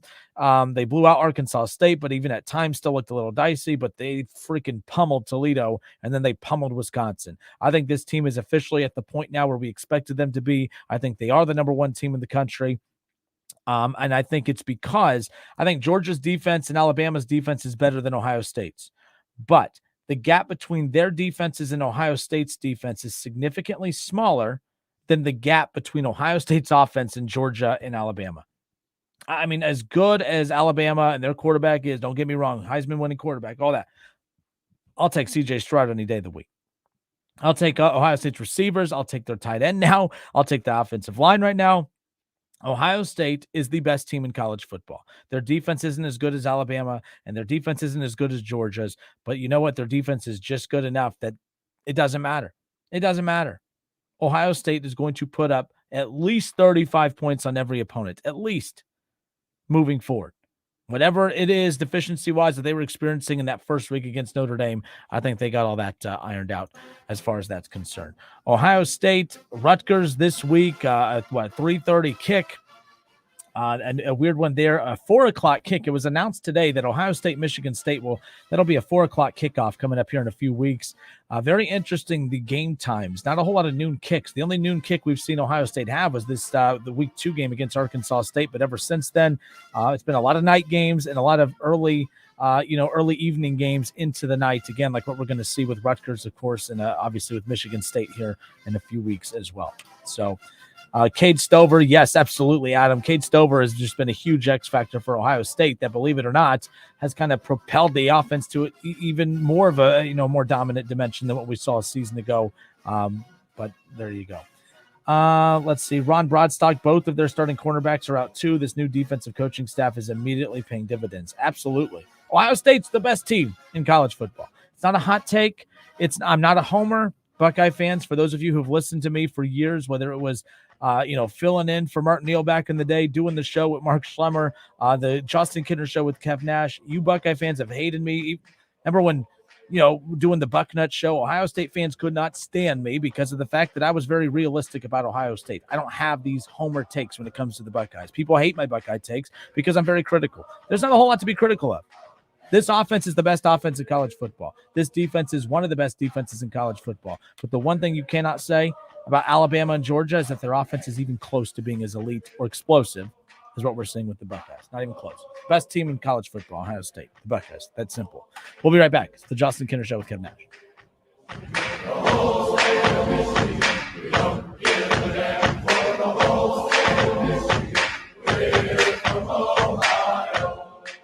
Listen, stream, watch. It's the Justin Kinner Show with Kev Nash right here on Dayton's ESPN Radio, 1410 Wing AM. ESPN 1410 Wing AM weather. The mid-afternoon and early evening will be clear and sunny, a high near 70. Tonight's going to be partly cloudy, a low near 48, and tomorrow's going to be partly cloudy, a high near 65. I'm Pete Spivak for 1410 ESPN Radio. Weather is brought to you by Cullet Propane. 98% of their customers recommend Cullet. If you wouldn't recommend your current supplier, check them out at culletpropane.com.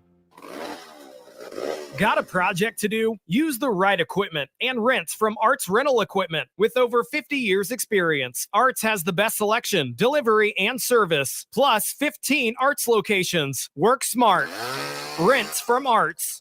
You could save big when you bundle your home and auto with Progressive, but when we just come out and say it, it feels like it falls a bit flat. So we're going to sing it. We're singing words now. We'll even sing the business part. Save big when you bundle your home and auto with Progressive. Now, that's a commercial you'll remember, even if you don't remember the bundle and save with Progressive part. We're singing a commercial. Progressive Casualty Insurance Company and affiliates. Discount not available in all states or situations. This is the end of the jingle. A jingle about insurance. Finding great candidates to hire can be like, well, trying to find a needle in a haystack, but not with ZipRecruiter. Its powerful technology actively finds and invites qualified candidates to apply to your job. So while other companies might deliver a lot of hay, ZipRecruiter finds you the needle in the haystack. See why 4 out of 5 employers who post a job on ZipRecruiter get a quality candidate within the first day. Try ZipRecruiter for free at ZipRecruiter.com/free. That's ZipRecruiter.com/free.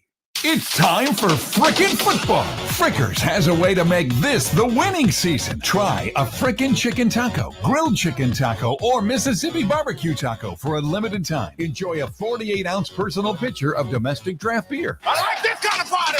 I like this kind of party, baby. all the games of college and the NFL at the place that leads the way with inflation-busting prices, everyday values, and where kids eat free. The home for fun, food, sports, and spirits. Frickers. Make the big game sound even bigger with your new TV and sound system from Audio Etc. There is nothing better than a home theater or high-fidelity music system from Audio Etc. 4K is amazing, but just imagine the 8K experience. Come to Audio Etc's crazy cool showroom today and experience 8K TVs and projectors, short throw projectors from 100-inch to 130-inch, all the way to your high-end dream system. Audio Etc has tons of new inventory in stock, while everybody else is back-ordered or out of stock. Get special deals on a TV and your dream system today. Audio Etc can bring any big game home. It's better than being there. You have to see it to believe the incredible quality of the picture and sound. If you can't afford your dream system, check out our huge selection of vintage and pre-owned components. Audio Etc, powered by Klipsch, Bowers & Wilkins, SVS, Marantz, Denon, Sony, and a whole list of high-performance brands that you've probably never heard of. 551 Congress Park Drive in Centerville. Audio Etc's crazy cool showroom. How did hiring the right person become so difficult? Well, it doesn't have to be. Alpha Digital already has targeted databases built of very qualified candidates that are just looking for the right opportunity. That allows you to target exactly who you're trying to reach with a budget that is customized just for you. Learn about all the possibilities by going to alphamediadigital.com today. Find your next star employee with alphamediadigital.com.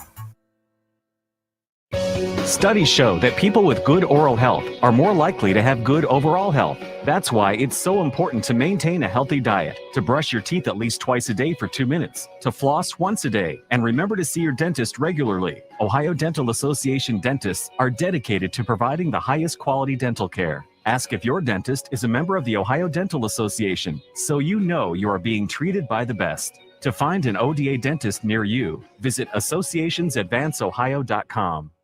Hi, this is Eddie Sorrell, body shop manager at Germain Honda Beaver Creek. Our technicians have over 125 years of total experience. That means we can repair your vehicle correctly and efficiently. So when you need a dependable body shop, we're here. And we repair all makes and models with new state-of-the-art equipment to get you back on the road quickly. Plus, we offer loaner cars during service and free estimates. Stop by and see us. Germain Honda Beaver Creek, State Route 35, just east of 675 between Xenia and Beaver Creek.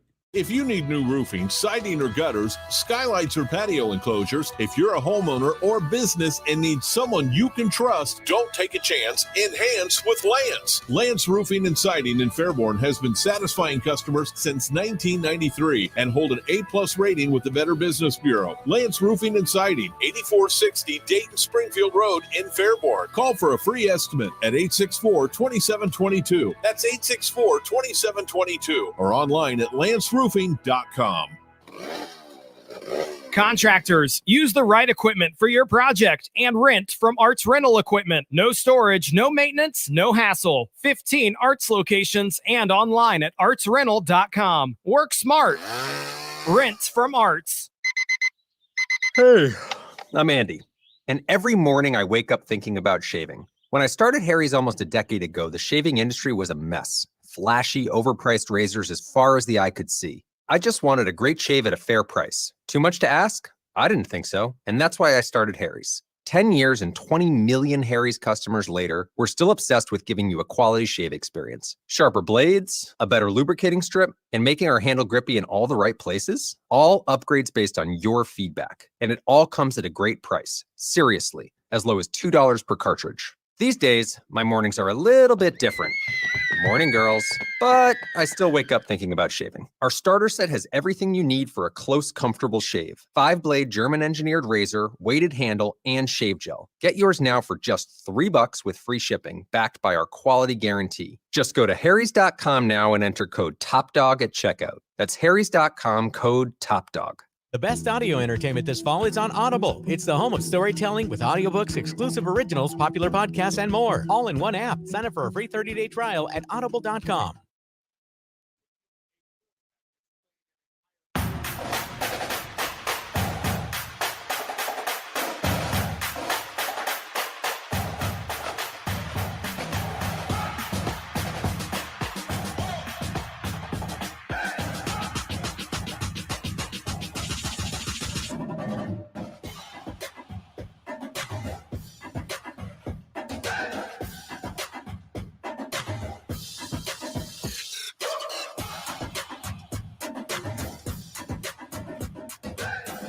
Jay Morrison with The Athletic joins us coming up here in just about 5 minutes or so. Talked to Ohio State before the break. Tommy Pennington says solid, or he said it before, but the Buckeyes are winning it all. He called Georgia winning the championship last year. Kev Nash will be back on the show with us tomorrow. Was adamant that the Buckeyes are winning the national championship this year. I was one of those kind of cautiously optimistic. I needed to see the defense first. I've seen enough from the defense to know that the defense may not be at the level of Georgia and Alabama, but at the same time, it is one of those things that I think that their defense is still really, really good. And I can honestly say that Alabama's offense and Georgia's offense, they're not on Ohio State's level either. And I think that the gap between Ohio State's defense and Alabama-Georgia's defense is significantly smaller than the gap between Ohio State's offense and Alabama and Georgia's offense. I think it's that significant. So we shall see. All right, we'll transition back to the NFL. The Cincinnati Bengals got their first win of the season, 1-2 to start. Not really matching expectations coming in, but you know what? 3 games in, people wanted to talk about, the Bengals' playoff chances are significantly lower after starting out 0-2. I don't care about the first 2, 3, 4 weeks of the season as far as record-wise is concerned. I care more about how you look in those first couple of weeks. And obviously the Bengals' deficiencies were overwhelming in weeks 1 and 2. It wasn't a lack of talent. We know that the Bengals have the talent, but their inconsistencies and deficiencies got the best of them for the first time. Joe Burrow and the Bengals looked like the aggressors on the opening drive against the Jets yesterday. They did not look back. So we'll talk about what this means for the Bengals. Are the Bengals back? Right, they didn't look back against the Jets yesterday when they continued to steamroll them for that yesterday afternoon. But are they back? That's the big question, and that's what we're going to talk about with Jay Morrison coming up on the other side. How much did not playing any starters in preseason impact the slow, sluggish start?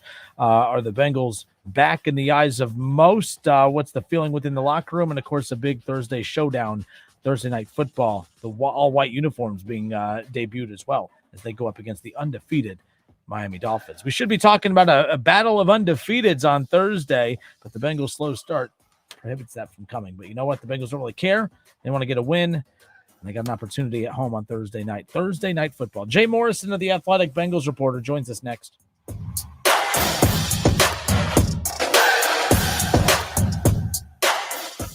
The Justin Kinner Show with Kev Nash. Presented by Brad Mays with Home Experts Realty. Weekdays at 3 p.m. on 1410 ESPN Radio. It's time for frickin' football. Frickers has a way to make this the winning season. Try a frickin' chicken taco, grilled chicken taco, or Mississippi barbecue taco for a limited time. Enjoy a 48-ounce personal pitcher of domestic draft beer. I like this kind of party. I like this kind of party, baby. All the games of college and the NFL at the place that leads the way with inflation-busting prices, everyday values, and where kids eat free. The home for fun, food, sports, and spirits. Frickers. Need to visit the Ohio BMV? Go online first. It could save you a trip. It's now easier and more convenient than ever to get what you need from the BMV online. Need to renew your driver's license? Renew online. And if you need to renew your vehicle registration, visit one of our new BMV Express kiosks or go online. If you do need to visit a BMV agency, use the Get in Line online tool, also found on the website, to save your spot and minimize your time waiting. For more services available online, check out bmv.ohio.gov.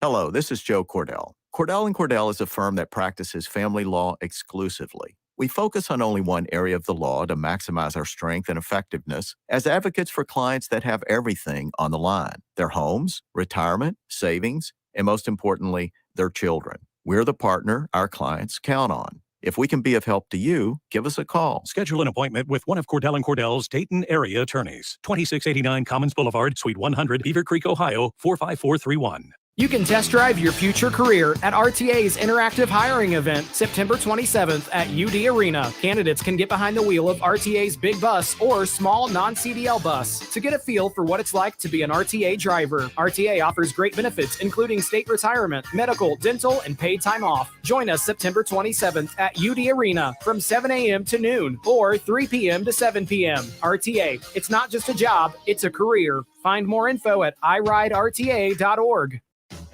Hey, here to tell you about my friends at Cordell Transportation. They're now hiring Class A CDL drivers and offering a $5,000 sign-on bonus. That's right, a $5,000 sign-on bonus. Home daily, dedicated lanes, and no-touch freight brand new equipment as well, medical, dental, vision, and company paid life insurance.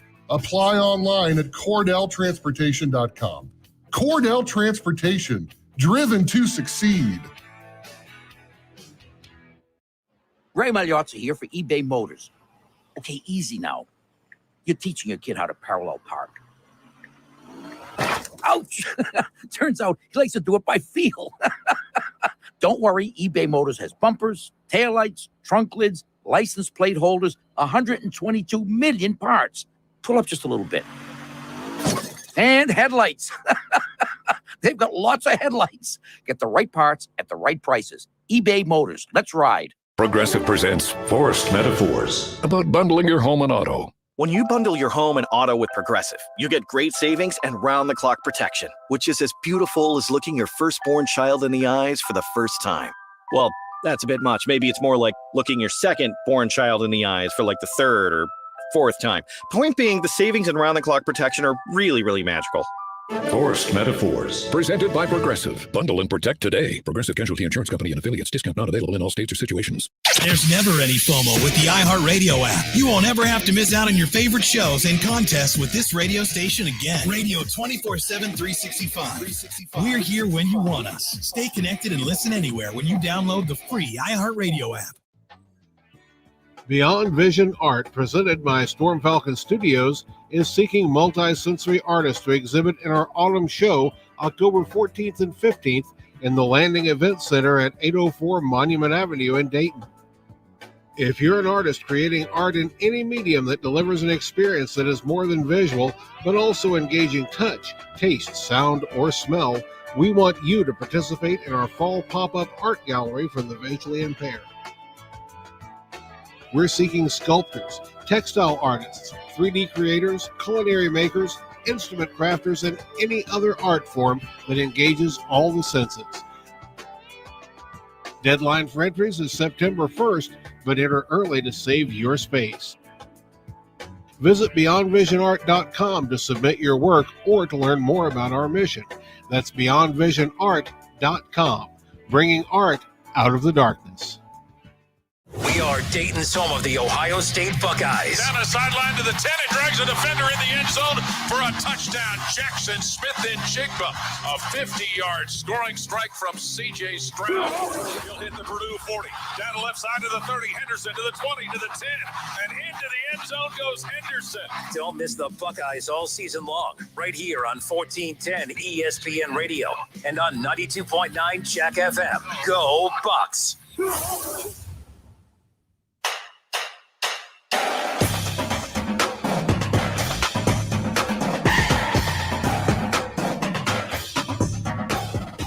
Justin Kinner back with you here on 1410 ESPN Radio. We got the Buckeye Roundtable coming up immediately following the show this evening. Of course, we'll do our span around not just the Miami Valley, but the entire state of Ohio. High school football top performances.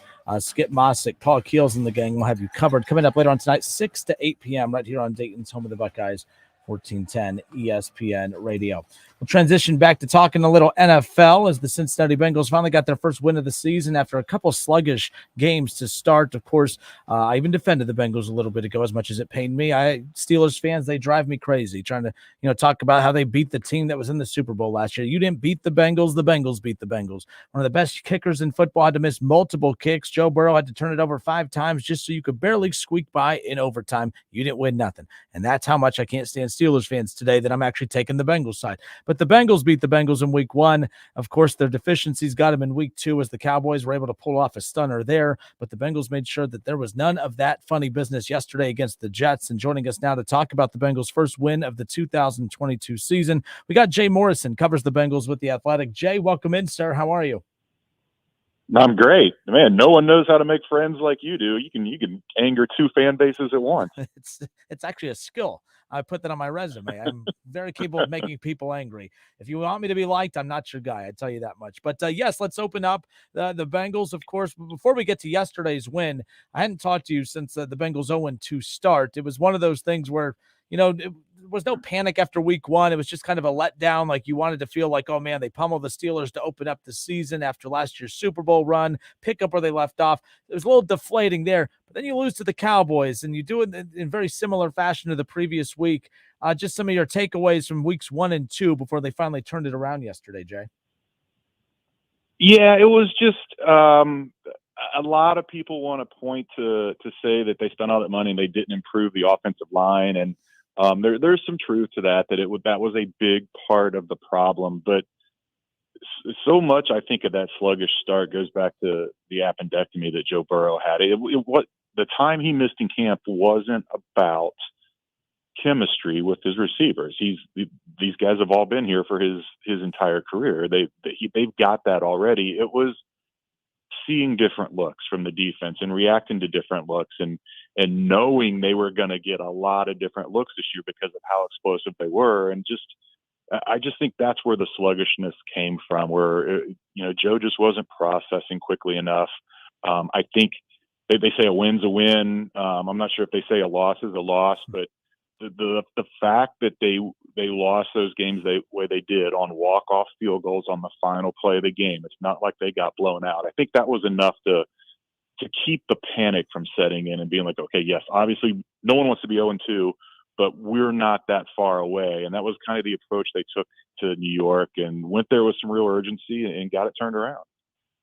Now they get that big win yesterday. Obviously, things look a little bit smoother. Obviously, they did a better job of protecting the quarterback. I think that was the big thing too. Yeah, Joe Burrow looked sluggish in weeks 1 and 2, but you had the fact you have a sluggish quarterback with an O-line that just continued to collapse that pocket a little bit. Looked a little bit better yesterday. I know the pass rush for the Jets isn't one of the most elite, but at the end of the day, as long as you're seeing improvement from 1 week to the next, everyone made so much about the preseason, obviously with Zach Taylor coming from the coaching tree of Sean McVay, who's known for not playing any starters during the preseason. That's also the case for the Bengals, as well. And any takeaways from the fact that starters did not play in the preseason and that played a role in the sluggish start, in your opinion?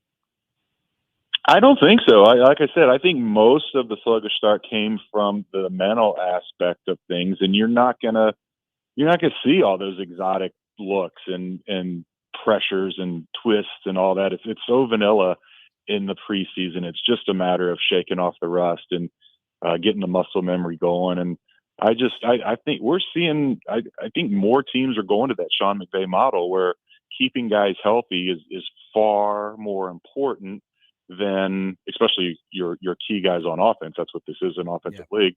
But as far as just getting out there and getting some snaps and getting loose, it just doesn't feel like it's worth it. These guys are pro athletes. They can turn it on. They can flip that switch physically pretty easily. Now flipping it mentally, that's a little bit different story. And I think that's why you saw the slow start. And the Rams didn't exactly start like a house on fire either. But I agree with it. I would not want to take the risk. Just imagine losing a Joe Burrow or a Jamar Chase or someone like that in the preseason and how much you would be kicking yourself for the next 4 months. Joe Mixon, a little sluggish. Not sluggish. I don't want to keep using that annoying word. Let's use a different word. Just slow. How about just a slower start for Joe Mixon? I thought that the one Joe that the improved offensive line would benefit the most, just because we've seen Joe Burrow overcome bad offensive lines the last couple of years. But the one guy that's always been able to maximize his talent behind bad offensive lines has been Joe Mixon. Not only has this great offensive line, or improved offensive line, I should say, be put in a position to help the game of Joe Burrow, I thought it would just do wonders for Joe Mixon. I'm not saying it hasn't, but Joe Mixon hasn't looked like Joe Mixon in the past. Any takeaways there or any reasons to be concerned in your eyes? It's the biggest question in my mind right now is what the heck's going on there. I was with you. I thought it was more you were going to see the benefit more from the additions in free agency in the run game than you were in the Burrow pass protection. And part of it is there are so many times when Joe Mixon's either getting hit or being forced to break tackles in the backfield. That's just not a recipe for success. But there are clean blocked plays, and he's just not hitting the holes. I don't know if he's kind of gun shy because he is having to dodge guys in the backfield so often. He seems physically okay, but he just doesn't look like the Joe Mixon of old. And it's almost, you saw it on that final drive yesterday where Samaje Perine got the ball and just hit the hole, and he goes 9 carries for 47 yards, none of them longer than 7. And Joe Mixon 12 carries for 24 yards. It feels like Joe's trying to do too much, and he's so good at the cutback, and he's always looking for that next move instead of sometimes a 4 or 5 yard gain is a win. Just lower your head, plow in there, get the decent gain, make the next down more manageable. And it just feels like he's trying to hit too many home runs, trying to make too many splash plays. That is something that they're gonna have to get turned around, because as good as Joe Burrow and these receivers are, you can't make a living in this league only being a one-dimensional passing offense. Jay Morrison covers the Bengals for The Athletic, hanging out with us here on the Justin Kinner Show with Kev Nash, 1410 ESPN Radio. Jay, you look at the schedule coming in, the game that I circled as being the first big game for the Bengals coming off of that Super Bowl run a year ago, at least as far as a matchup where they would really be tested. I thought it would be the Ravens in week 5, but I think we're getting it a little a week early with this Dolphins game. Now, the Dolphins 3-0, Thursday night football, of course, Ring of Honor night. There's so much going on this coming up Thursday, the unveiling of the white uniforms, which everyone seems to be obsessed with. Like, you know how I feel about your Bengals, Jay, but I even like these white uniforms. I might be tempted to buy one, maybe. Just maybe. Depends how much I'm drinking that week. But big game on Thursday, a lot to take away from this matchup with the Dolphins. Your thoughts on this matchup going in? Again, you have the Ravens coming up, a lot of big games. The Browns are coming up in a few weeks, but this Dolphins game all of a sudden went from a competitive game against a good, respectable opponent, Thursday night football, Ring of Honor, to now Dolphins are trying to prove that they're a for real 3-0 team, and the Bengals trying to prove that their 1-2 start is just a fluke. This is a big Thursday night game for the first couple weeks of the season. Yeah, it's huge. I mean, Amazon has to be loving it. They've had some pretty good matchups. I know Cleveland, Pittsburgh wasn't sexy, but that was a divisional game. I think this is going to be a really, really interesting game. I think the best thing that happened for the Bengals was the Dolphins winning yesterday. If they lose that game to Buffalo, they come here with a little different attitude. Not that they're going to lay down in this game, but they're 3-0. They're feeling themselves a little bit, and it's so hard on these road teams on Thursday night games. Especially, I just tweeted out the Dolphins' estimated practice report, injury report from today. They didn't actually practice. That is a banged up team. That was a physical game yesterday. It took a huge toll on that team. I like the Bengals' chances in this one. I think they found something yesterday, and yes, they played 3 backup quarterbacks. Now this is a real offense with real guys: Tyreek Hill, Waddle, Tua. But Waddle wouldn't have practiced if they had practiced today. Tua wouldn't. He's battling a back and a toe injury. I think the way this Bengals defense has played, getting up a touchdown in 20 straight drives, 7 straight quarters, I think they're going to be able to neutralize Miami enough, and this Bengals offense, I think they're really going to thrive. That Ring of Honor ceremony, the white, not so much the white uniforms, it's the white helmets that we'd never see in these white helmets before. I'm sorry, my fault. The white helmets. Yes. With the all whites, yes. And the players are fired up about them. They love them. They were handing them out. They wore them at practice Friday. Then they got them all shined up and everything. They were handing them out in the locker room today. I think it's going to be one heck of an atmosphere here Thursday night. And that can only help the home team. Jay, I want to go back to last week real quick. I was off last week, and articles going around about the significance. I thought it was an overblown article about Joe Burrow getting rid of social media. I guess he had done that even before the season, but it was twisted as he removed it because he couldn't handle all the criticism coming his way. Like, me, I'm always looking for an angle to kind of poke, but there was nothing there. I mean, like, he does that before the season starts. But I am curious your thoughts covering this team now for a couple. Well, you've covered him for a while, but covering Joe Burrow for a couple years now. It's the first time Joe Burrow had a couple sluggish games where people who were all about Joe Burrow were starting to kind of be a little bit critical, more so than just the Kinners of the world, right? What did you notice a change in demeanor or approach to practice or just approach to media that maybe is slightly different than, remember last year, they could do no wrong. I mean, they were the great feel-good story. I know this team is at that point now where they're going to start to turn that corner where now national media is just looking for things to criticize. That's going to be that next step that he has to overcome. We saw it for the first couple of weeks. What were your takeaways as far as how we approach that, in your opinion? Yeah, his press conferences after losses have always been terse. Yep. He's short with his answers. He's not happy to be there. But last week on Wednesday, 0-2, he made some jokes. He seemed like loose, normal Joe. The whole social media thing, he did it last year too. He called it going into dark mode, and he got rid of everything because he was really struggling coming back from that knee injury, and he wasn't performing the way he wanted to in camp, and he was a little rattled in the pocket, even though he knew he wasn't going to get hit. So that part of it's nothing new. He's just a different guy, and he was his normal self yesterday after the win. Obviously, it was much different than the first two press conferences. I think he's going to be just fine. I haven't seen any kind of pivot or any kind of different Joe this year. Even the losses, they were a lot like the losses last year. He takes them very, very hard.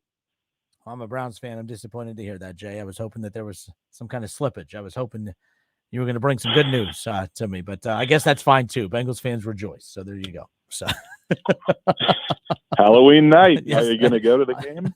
I'm getting my tickets tonight.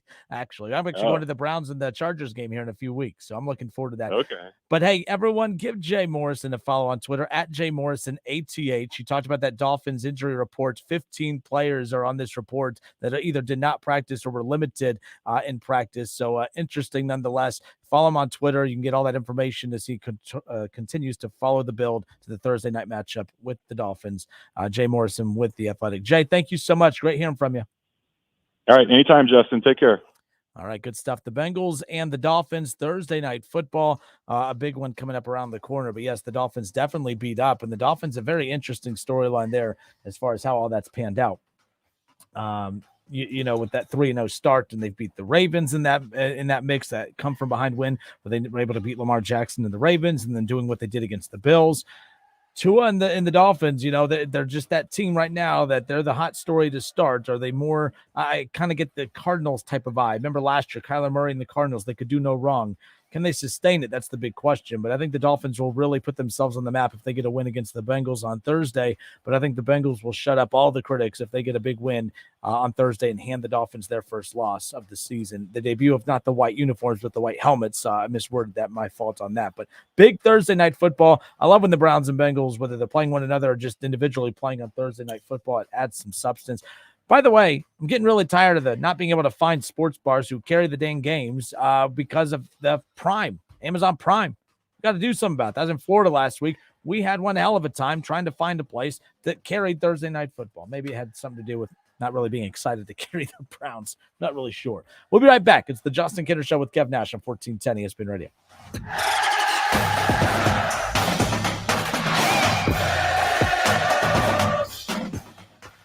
It's the Justin Kinner Show with Kev Nash. Justin, you're awesome, baby. Right here on 1410 ESPN Radio. Don't put it off any longer. You know it's time. Time for a bathroom upgrade by Bath Creations. Bath Creations is a leader in bathroom renovations, providing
If you have a small business, Staples has your sign. Banners for my bakery? Staples has your sign. Oh, posters for my new pet store. Floor decals for a pharmacy. Every day, Staples associates help every kind of small business create bold signs to make big impressions. And now get $10 off custom signs, banners, and posters when you spend $50 or more. This is your sign, so print it big at Staples. Ends 10/1. Visit staplesconnect.com/thisisyoursign for details.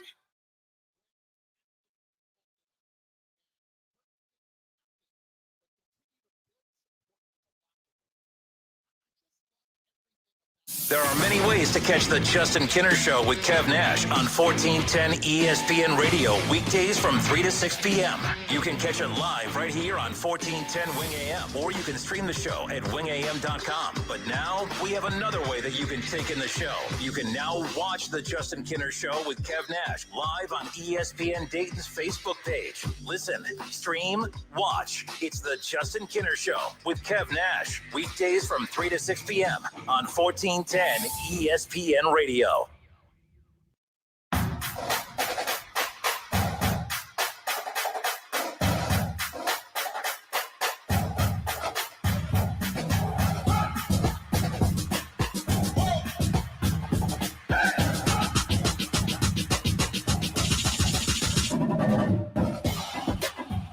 Kev Nash returns to the Justin Kinner Show with Kev Nash starting tomorrow. Kevin and I both took some much needed time off, of course. He took the back end of last week. I took all of last week off, but glad to be back hanging out with each and every one of you again. The Justin Kinner Show with Kev Nash live here on Dayton's ESPN radio station, 1410 Wing AM. Shout out to not ESPN, for the Athletics, Jay Morrison, who covers the Cincinnati Bengals, who just took some time to hang out with us. And, of course, talking about the Bengals' sluggish 1-2 start, or I should say the 0-2 start, coming off of it yesterday. My big thing is this, is if we were having this conversation a week ago after they lost to the Cowboys, I was really disappointed to not be on the air following that loss against one of my other teams, right? My thing is, you know, a win over the Jets, does that just evaporate? Does that just disappear? Does that just get rid of all the issues you saw in weeks 1 and 2? My only argument with Jay Morrison and some of the other media that covers the Bengals about, I feel like at times, and this isn't, you know, personal, I feel like Joe Burrow gets bailed out a lot with excuses. When he struggled in games last year, it was, well, he was coming off that knee injury. Well, this year, well, it's coming off that appendectomy. That same appendectomy that everyone said was nothing and was no big deal. Now all of a sudden it's a big deal. All right, you know, so when Joe Burrow, who last year came off that knee injury and was sluggish to start and then hit MVP level for a while and then kind of disappeared sometimes and struggled again. So the knee is only an issue in bad games, but in good games, that knee is no longer an issue. So what happens if Joe Burrow goes out and struggles against a much better Dolphins? This is a very good Dolphins team. This isn't the Jets. You could argue this is the best team that they faced this year, the Dolphins coming up. That's not argue. It is. I mean, they are. That's the best team that they have played this year. And they didn't look good against Pittsburgh. They didn't look good against the Cowboys. All right, they had a hot start against, obviously, the New York Jets yesterday, but it's not as if they overwhelmed the Jets. I mean, let's just be clear. Like, I think the defense was very impressive yesterday. If there's one takeaway from yesterday's game, it was more so about the defense. Jamar Chase had a very quiet game yesterday. You know, T. Higgins was great as far as that's concerned. How about Tyler Boyd? My thing is this. My thing about the Bengals is their depth is why they're going to be great all year, regardless of the sluggish start, mainly because Jamar Chase doesn't have a great game. You know, T. Higgins was solid, but obviously left after getting that, you know, huge hit. But then there's Tyler Boyd. Tyler Boyd just racking up yards, scoring. You know what I mean? Like, good for him. Good for Tyler Boyd. And that's the thing about the depth of this team. It's not like, you know, for me and as a fan of the Browns, if a team takes Amari Cooper out of it, they have no one else. They have nobody else. You know, with the Bengals, you take Jamar Chase out. Now you got T. Higgins. Oh, now T. Higgins is, you know, he kind of got knocked around. T. Higgins has had a very physical start to the season. He's been beat up a lot to start the season. That's for sure. But, you know, yesterday, the Bengals offense, you know, they kind of disappeared. They put 7 points up in the second half. Luckily, the defense held the Jets to 3, but it's not as if, you know, the Bengals were unstoppable for 4 full quarters. They had that very hot start in the first quarter, solid in the second quarter. They put one more touchdown up in the third quarter. And then, of course, the Jets the Jets aren't good. The Jets aren't a good football team. My big question is, and don't take this as a trolling segment, Bengals fans, I'm just simply asking, that win, does that actually mean the Bengals are back? What does yesterday's win mean for the Cincinnati Bengals? I don't know what to make of it. I like to see, the only thing I was really happy to see for the Bengals yesterday, they took care of Joe Burrow. I mean, sacked 2 times. This is a guy that sacked 15 times to start the season. 13 of those sacks came in games 1 and 2. All right, so at the end of the day, they came away with a win. Very important. Check that off. 2, they protected Joe Burrow. As important as the win, in my opinion. But I don't know what to make of that win against the Jets yesterday, other than the fact that you're supposed to beat bad teams, and that's what they did. They beat bad teams. They should have beat the Steelers. They should have beat the Cowboys. They couldn't get done weeks 1 and 2. They made sure to not make that same mistake 3 weeks in a row. My big thing is we always hear about these off-season injuries or surgeries or whatever for Joe Burrow, but it's always something.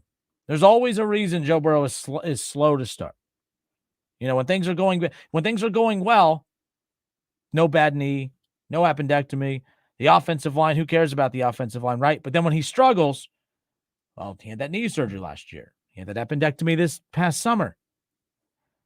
Oh, when he struggles, what's that bad offensive line? But that same bad offensive line exists when they win too. So it's just, you got to understand that if you were not a Bengals fan and the same excuses were being made for an opposing team that you're not a fan of, you would be questioning the same thing. So I'm just asking in a calmer, non-trolling way, why do we do that? Why does he get a pass? Why are we not allowed to criticize Joe Burrow? Because last week, it was just kind of one of those things that, there's all this talk, and I defended Joe Burrow to a certain extent because last week Joe Burrow, there was the report that, he got rid of social media to block out all the criticism. Joe Burrow did that last year, to be fair. He blocked out the social media side last year. But it is strange to me that for a guy that is all about the attention, gets rid of social media because he can't handle all the, the criticisms that come his way. You heard Jay say it in the last segment that he got rid of social media last year because of the criticisms that were coming his way. Now you could say, well, that's good for his mental health. And I'm not here to tell anyone how to deal with that. I would love to shut some of my social media off if I didn't need it for my job. Don't get me wrong, especially with how you guys come at me, but I bring it up on myself. But the thing is, Joe Burrow has been coddled, I think, from a media standpoint. They coddle him. He is the golden child when it comes to national media. This is not an I hate the Bengals segment. I am just simply pointing out that Bengals fans, you got to buckle up because I think that the new kid on the block routine is officially over. I think that the Bengals being a feel-good story is officially over. I think that the Bengals, as we talked about in the offseason, at least from my perspective, they're going to get every team's best shot. They are no longer going to be disrespected as far as teams not taking them seriously in the build-up to that game. So I just think that this is a much different world that the Bengals are living in. If you thought that because they went to the Super Bowl that all of a sudden everything was going to be great, I don't know what to tell you, because I think it's harder now. You're not allowed to have a bad week, but the thing is, it's Joe Burrow gets passes that none of the quarterbacks get. Kid Cudi, yes, Ron Howard. The Kid Cudi thing is a prime example. You can get mad at me, folks. I'm not taking shots here, but I'm just pointing out observations. If another quarterback in the league had lost a Super Bowl and an hour later was up on stage rapping with Kid Cudi, your reaction would be what? What mine was. But I was a hater. I'm just asking. And then Joe Burrow, in an interview that he did, I believe with Ryan Clark in his podcast, he said, well, that, Kid Cudi was there in the post-game celebration with his team, that he was there with his team celebrating. There was only one guy on that stage that I saw. There was only one Cincinnati Bengal that I saw. That was Joe Burrow. That was him. He said he was there with his teammates. He was up there alone. Joe Burrow gets a pass that none other quarterbacks get. And I'm waiting for that tide to shift where Joe Burrow is no longer the feel-good story anymore, and now he starts getting the same criticism. Remember, Kyler Murray, people loved Kyler Murray to start, right? He was the cute little Minnie Mouse, right? Now, when video games come out, people are tracking why he struggles on certain weeks when video games come out. Homework clauses are being put in. But there was no issues when he started kicking ass right off the bat, right? Just like this. So I guess I'm sitting back and I'm observing a quarterback that you guys are very fortunate is as liked as he is, because there's not a lot of quarterbacks that could be as cocky and arrogant as he is and get away with it. That's called flair, I guess. That's called jealousy on my end, I guess. But at the end of the day, it is just one of those situations that media will not be as forgiving of Joe Burrow moving forward. the criticism that started coming his way after weeks 1 and 2 was fair.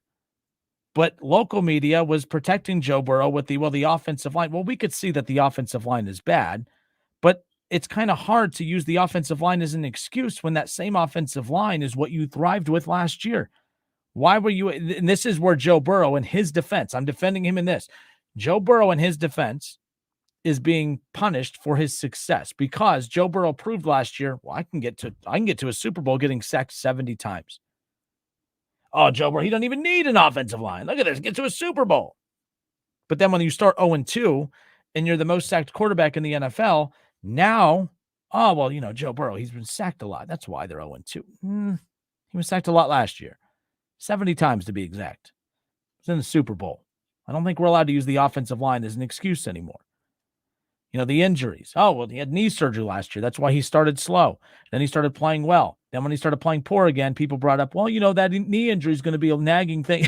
So it can't just be that the knee is not a factor when he wins, but it's only a factor when he loses. And the appendectomy, is he magically healed? So if he struggles on Thursday night, all right, he played great against the Jets, struggles Thursday night, are we going to go back to that appendectomy? No. He deserves the same criticisms that all other quarterbacks get. Josh Allen is getting a little criticism after what went down in yesterday's game against the Dolphins. He made some mistakes down the stretch. Patrick Mahomes, who, if you just watch him, okay, from a skill perspective, there's no other quarterback that is as skilled as Patrick Mahomes in the National Football League today. He's getting criticism for how flat the offense has been the last 2 weeks. Joe Burrow's lucky. He's fortunate, not lucky as in his talent that, you know what I mean? I'm not saying his success. He's lucky that he has been as coddled as he has. And I'm just wondering how much longer he will be coddled. That's all. And playing on primetime games like this opens him up to being vulnerable to not being as coddled because that's the only game on Thursday night. That's the only game that national media reacts to on Friday. This is a big game on Friday, not just for the Bengals, but for Joe Burrow, because I think that the tide is about to shift where Joe Burrow's no longer going to be the cute, feel-good story anymore. It's now, all right, dude, what are you doing to take that next step? Because this team 3 weeks in, even with the win over the Jets yesterday, I don't see a team that looks better than they did last year. I'm not taking a shot. I think Bengals fans, some of you can agree, this does not look like a team that got better from 1 year to the next. And we could only say, well, you got to ease into it. You got to give them time. Well, how much time? It's a 17-game season. You're 1-2. Could be 1-3 or 2-2 after Thursday. In a division that is stacked, in a conference that is stacked, you win 10 games, you could still miss the playoffs. And that's the reality that the Bengals are facing right now. I'm just pointing it out.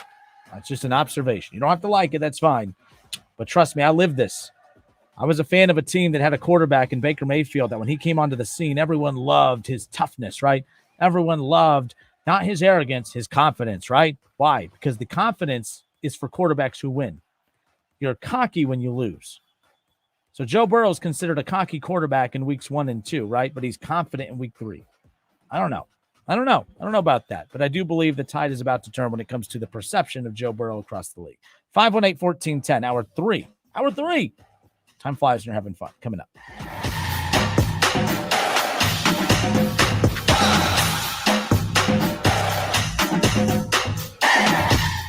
Weather is brought to you by Cullet Propane. 98% of their customers recommend Cullet. If you wouldn't recommend your current supplier, check them out at culletpropane.com.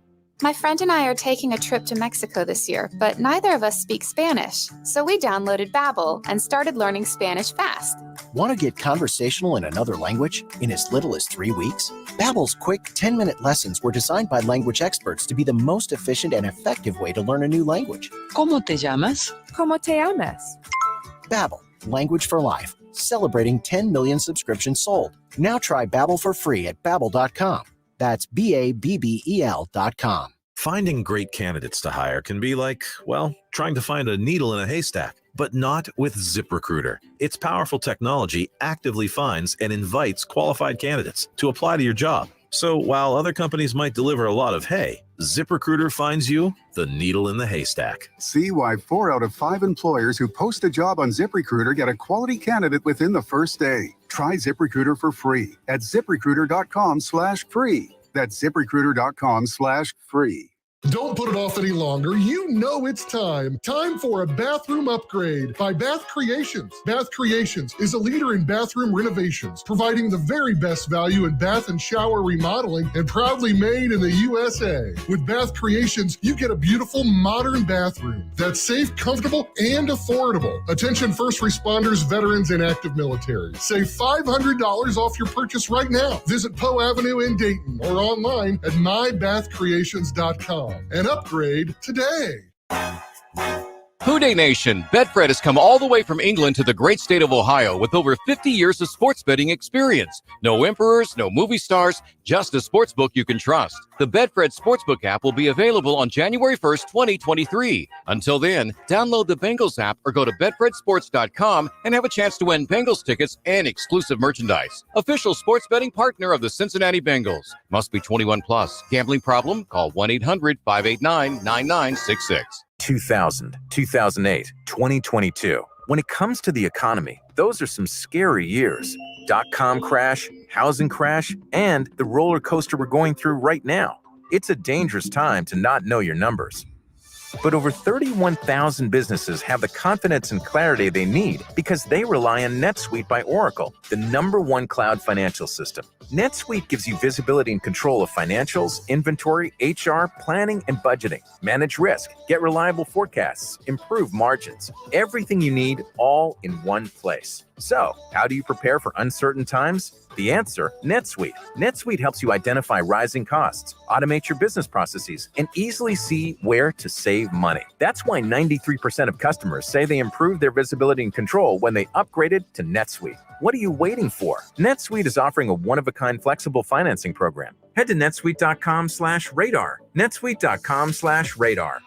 Do you have an old sports program, baseball, photo, ticket, or game-used equipment just collecting dust? Sports Investments wants to buy your sports memorabilia. They're also interested in old sports cards and also buying political, aviation, and entertainment items. Bring your collectibles to Sports Investments and get a fair value on the spot. If you decide to sell, they'll pay you immediately. Sports Investments is the largest buyer of memorabilia and cards in the area since 1993. Sports Investments also feature the best selection of autographed memorabilia, sports cards, and other collectible items for sale, including all your favorites like Tiger Woods, LeBron James, Joey Votto, the Bengals, the Browns, the Big Red Machine, UC, XU, UK, NKU, UD, Louisville, Notre Dame, and Ohio State, just to name a few. You'll enjoy the experience of dealing with the Walter family. Call them at 513-891-5000. Email adam@sportsinvestments.com or visit them on Montgomery Road, right off I-275, just 40 minutes from WING. WING 1410 Dayton, Dayton's ESPN Radio.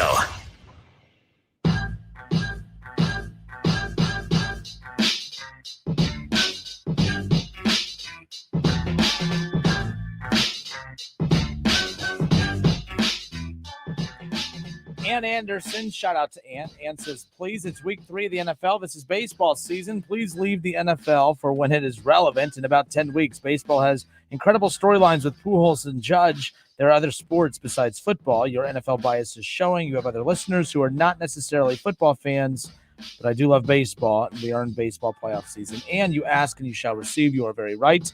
I do get caught up in football. I love football. I love the NFL.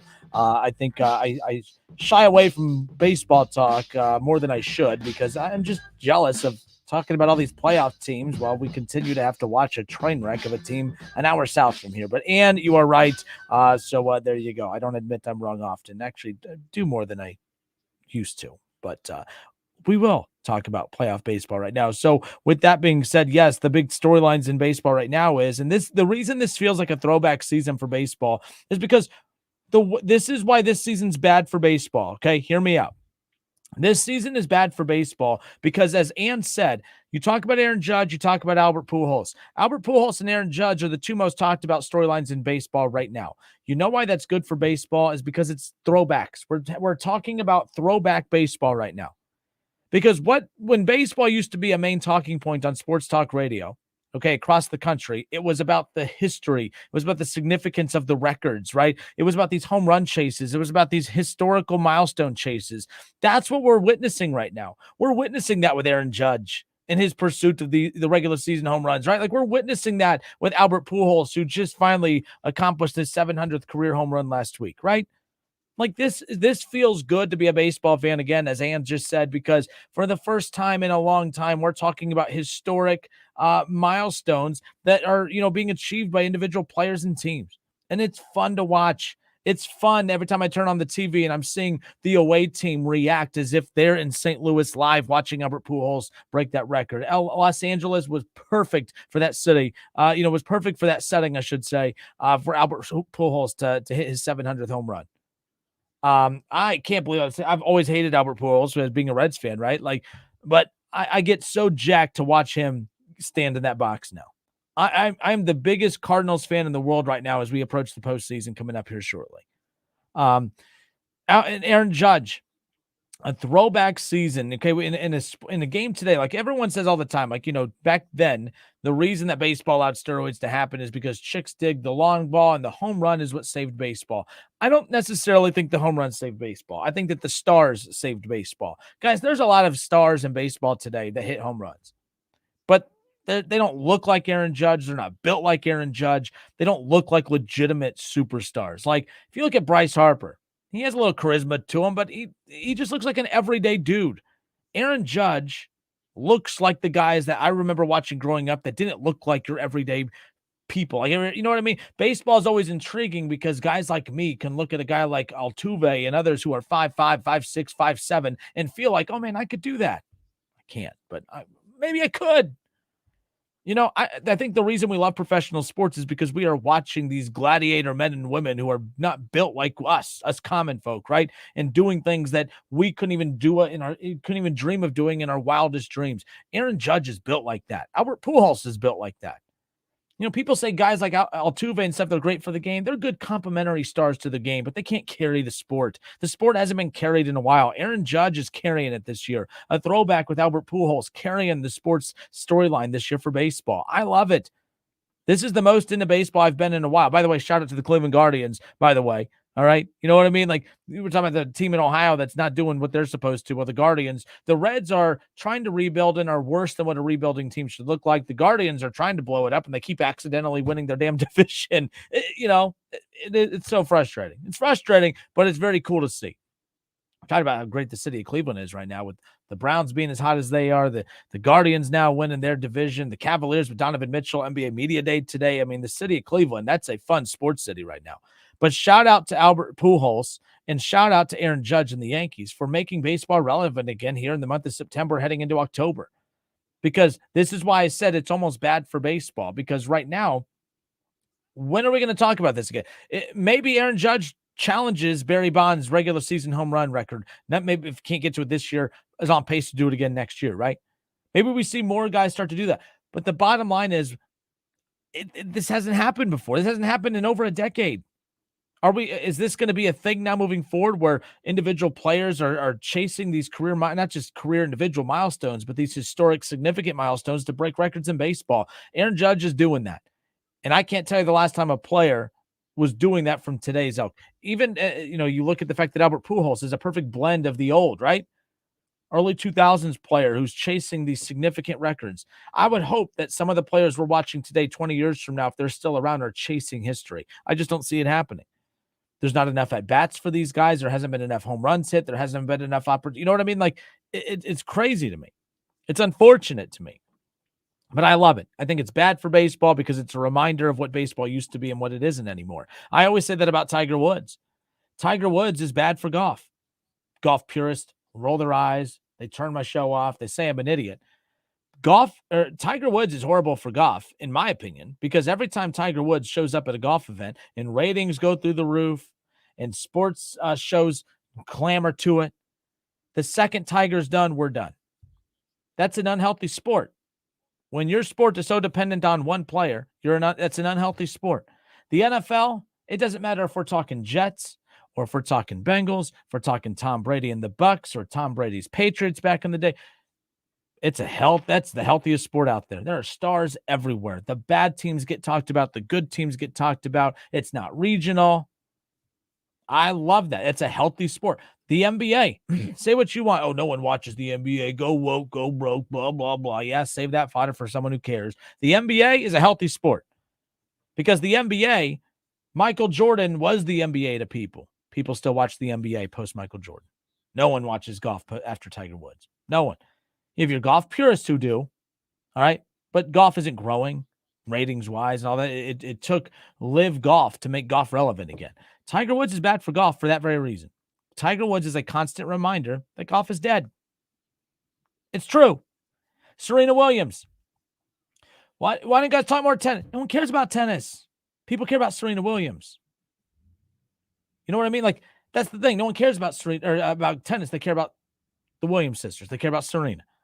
Everyone tuned in for Serena Williams' last match. Everyone was talking about it. It looked like the Staples Center there for her last match. You had big name after big name. You had Jennifer Lopez. You had she's not a big name, don't get me wrong, but I'm just talking about the celebrity appeal, right? Like you had, so you had Chris Rock was there. You had so many big names that was there watching her final match. You don't get that anywhere else in tennis, right?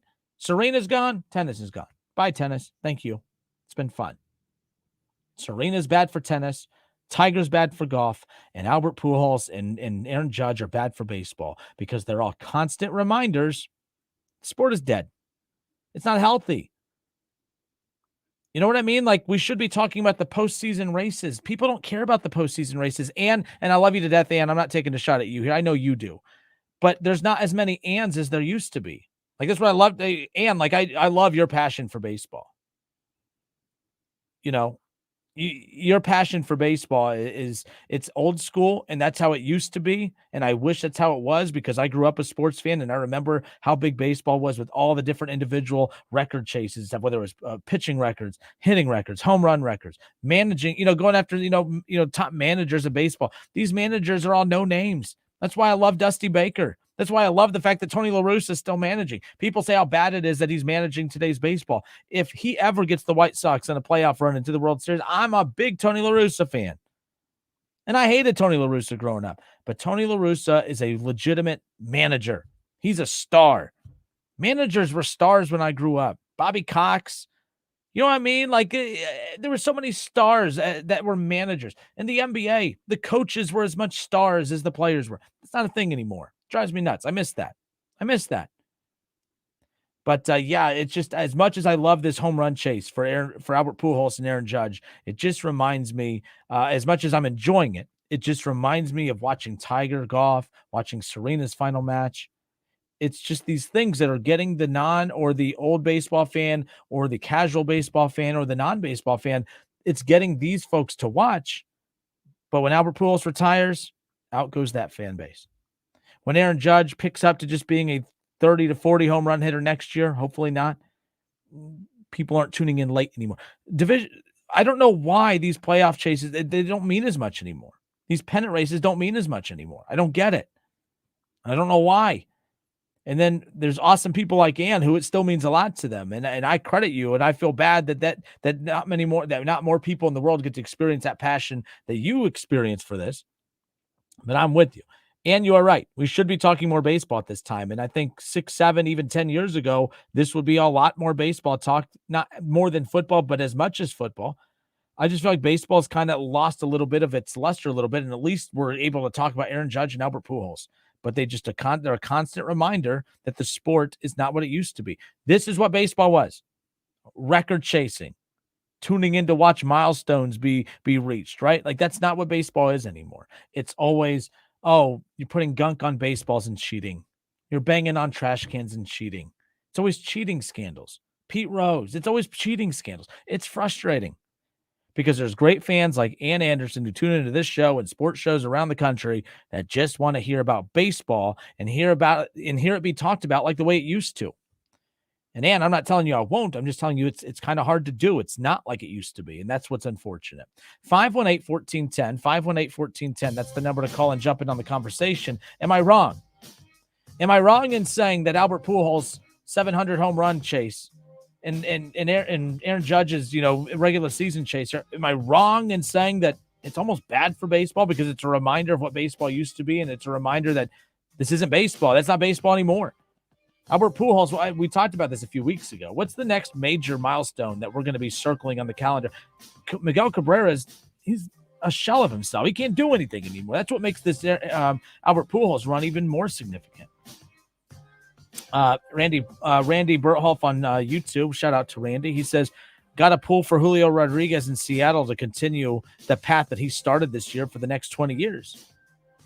For the next 20, we got to wait 20 years? I don't know. This isn't a hot take segment. I promise I'm not trying to rile people up. But I miss tuning into baseball and just feeling this historic significance of these milestone chases. They're done. After this Albert Pujols one, it's officially done. And I hate that. And Aaron Judge is going to be around a while, okay? He's going to be around a while. But are we going to see him repeat this type of stuff moving forward? Are we going to see more guys come to the fold? The reason that back in the 90s and the early 2000s, you had Mark McGwire, Sammy Sosa, Barry Bonds. Right now, you just have Aaron Judge doing this. There's great home run. There's good home run hitters by today's standards in baseball, not historic home run hitters. I missed that, and that's why this has been a fun September for baseball. That's for sure. 518-1410. I'll open up the phone lines, get you guys on hold, and get your reaction next. Again, this wasn't supposed to be a hot take, piss you off type of segment, but I don't think I'm that far off. Tiger Woods is bad for golf because he reminds everybody what golf isn't, and that's what it used to be. People don't tune in they only tune in to golf now when Tiger golfs. When he doesn't golf, they pass. It takes live golf to make him relevant. Serena Williams. No one watches tennis, cares about tennis, but Serena's playing her last match. Everyone's tuning in to tennis all of a sudden. Tennis isn't, you know what I mean? Like tennis isn't a national phenomenon. It doesn't move the needle. Serena moves the needle. Serena's gone. Tennis is gone. Tiger moves the needle. Tiger's gone. Golf is gone. And when Albert Pujols' chase of history is done, so are all the non-baseball fans or the casuals who tune in just for this. 518-1410. I'll be right back.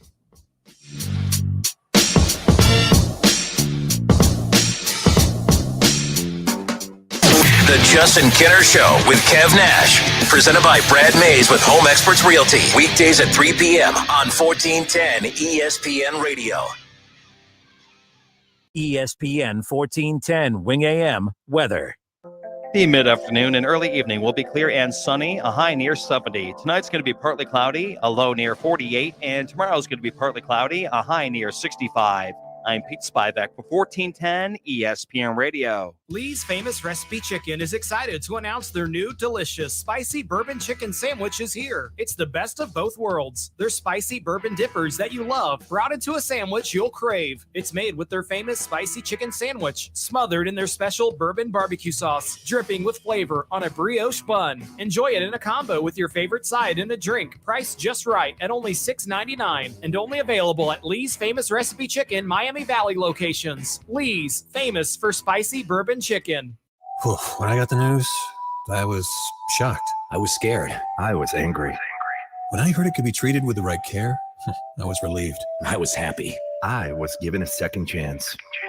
Urology Specialists of Ohio offers men peace of mind. 5 physicians and 5 locations. Now accepting new patients. Make an appointment with a physician that cares about your health and prevention. Urology Specialists of Ohio, Beaver Creek, Springfield, Urbana, Xenia, and London. Online at urologyspecialistsofohio.com. Paid for by the American Hospital Association. A new report shows more than half of hospitals could operate in the red by the end of the year. This could put access to essential healthcare services for patients at risk. Rick Pollack, President and CEO of the American Hospital Association. Managing the aftermath and aftershocks of the biggest public health crisis in a century has placed the vast majority of America's hospitals in serious financial jeopardy as they experience severe workforce shortages, broken supply chains, the Medicare 2% sequester kicking back in, and a surge in inflation. These realities translate into access to services being put in jeopardy. And this deserves the immediate attention of policymakers at every level of government to ensure that we are able to keep people healthy and maintain essential public services that our communities depend on. To view the full report and learn more, visit AHA.org. Hi, this is Joe Cordell with the law firm Cordell & Cordell. When the prospect of divorce becomes a reality, you need a partner that you can count on. If you're a man in this situation, consider contacting Cordell & Cordell. We've helped men navigate complex legal matters for 30 years. Contact Cordell & Cordell to schedule an appointment with one of our firm's Dayton area attorneys, a partner men can count on. 2689 Commons Boulevard, Suite 100, Beaver Creek, Ohio, 45431. Online at CordellCordell.com. I'm Dr. Stork. Why give your family just ordinary eggs when they can enjoy the best? Eggland's Best. The only eggs with more fresh and delicious taste, plus superior nutrition compared to ordinary eggs. With 6 times more vitamin D, 10 times more vitamin E, 25% less saturated fat, and 38% more lutein. Because the way we care is anything but ordinary. Only Eggland's Best. Better taste, better nutrition, better eggs. My heart was racing just making spaghetti. I could have waited to tell my doctor, but I didn't wait. I was short of breath just reading a book. I could have delayed telling my doctor, but I didn't wait. They told their doctors and found out they have atrial fibrillation, a condition which makes it about 5 times more likely to have a stroke. If you have one or more of these symptoms, irregular heartbeat, heart racing, chest pain, shortness of breath, fatigue, or lightheadedness, this is no time to wait. Contact your doctor. Brought to you by Bristol-Myers Squibb and Pfizer. You need to hire? Indeed is with you every step of the way, helping you attract, interview, and hire candidates all from one place. Visit Indeed.com/credit. We are Dayton's home of the Ohio State Buckeyes. Down the sideline to the 10, it drags a defender in the end zone for a touchdown. Jackson Smith and Jigba, a 50-yard scoring strike from C.J. Stroud. He'll hit the Purdue 40. Down the left side to the 30, Henderson to the 20, to the 10, and into the end zone goes Henderson. Don't miss the Buckeyes all season long, right here on 1410 ESPN Radio and on 92.9 Jack FM. Go Bucks! College football playoffs, Browns, Bengals, Buckeyes, and more. Catch the Keith Byers Show Mondays at noon on 1410 ESPN Radio.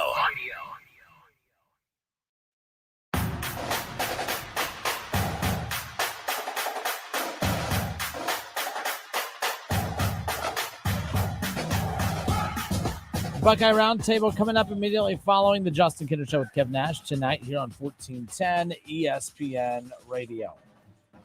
518-1410, 518-1410. That's the number to call and jump in on the conversation. Our friend of the show, Ann Anderson, she had kind of voiced her frustration with me on the Facebook page because I was talking too much NFL and that there's a lot of baseball storylines, and she's right. I do have a bias towards the NFL. I love the NFL. Everyone loves the NFL.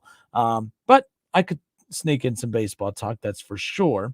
And she brought up a good point about the great storylines in baseball right now, especially with Aaron Judge, with the magnificent season that he's having. I mean, right now, it's beyond impressive what we're seeing him do when it comes to, the MVP caliber season that he's having. The Yankees have clinched their spot in the playoffs, and right now we're going to see a team like that, the Yankees, who have kind of made a lot of storylines in the second half of the season for their collapse almost, more so than, being a team that's hot heading into the postseason. But Aaron Judge is the hottest thing of the Yankees heading into the postseason. If the playoffs started today, the Cleveland Guardians would take on the Seattle Mariners with an opportunity to advance to the division series to take on the Yankees. The Houston Astros would be the 1 seed, and they would take on the winner between the Tampa Bay Rays and the Blue Jays in the division series as far as the American League is concerned.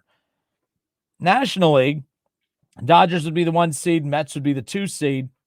Dodgers would take on the winner of the wild card between the Padres and the Braves, and then, of course, the Mets would take on the winner between the Cardinals and the Phillies in the wild card, and they'll advance to the division series. The playoff matchups this year are going to be insane. It's going to be absolutely insane. But we're talking about the build to the postseason. I can't tell you the last time I remember like an urgent pennant race.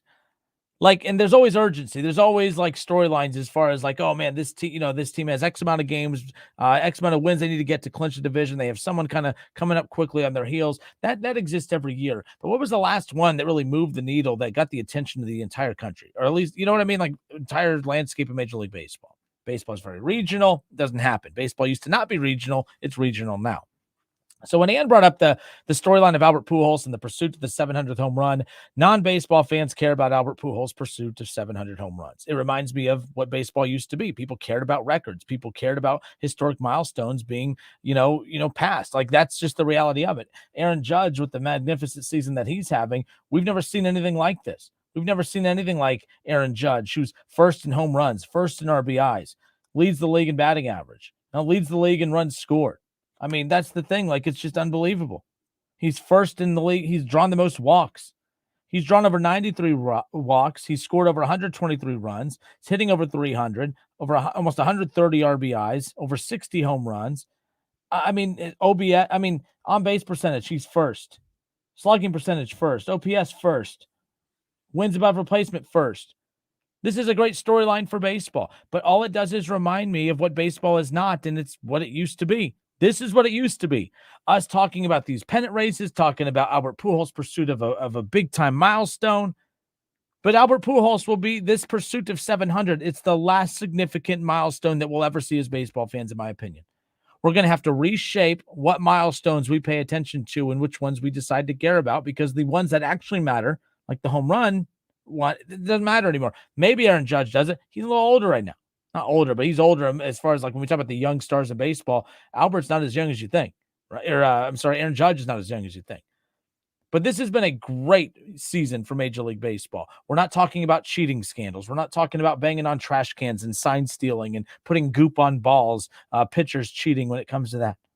We're not talking about steroids, betting on baseball. We're not talking about any of that. We're talking just about stars. We're talking about Albert Pujols. It's the best of both worlds. It's an old school player in Albert Pujols who isn't getting these little petty at bats. You know what I mean? Like, he's not just every once in a while contributing to the teams. He's legitimately contributing to the Cardinals' success this year.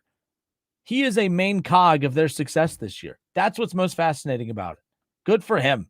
I hated the Cardinals growing up. I hated Albert Pujols growing up. I'm the biggest Albert Pujols and Cardinals fan there is heading into this postseason. I hope that for the Cardinals and Yankees to meet the World Series would just be fantastic. Aaron Judge against Albert Pujols, the two biggest storylines individually, surrounded by what could be a potential World Series. I would do anything to watch that. It would be must-see TV for me in a sport that there's not a whole lot of must-see TV opportunities anymore. I compared it to golf, where, I think this pursuit of the 700th home run and the the Aaron Judge dominant run that he's on, it's bad for baseball because it's just reminding me and other, longtime baseball fans what the sport is not today anymore. Luckily, we're seeing it this year, but it's unlikely that you're going to see these types of things moving forward. You just won't. So it's bad for baseball. It's reminding you what it used to be. We're getting to feel that nostalgia feeling of what we used to feel, but in the blink of an eye, it's gone. It's bad for the sport when it's just a constant reminder of what it used to be.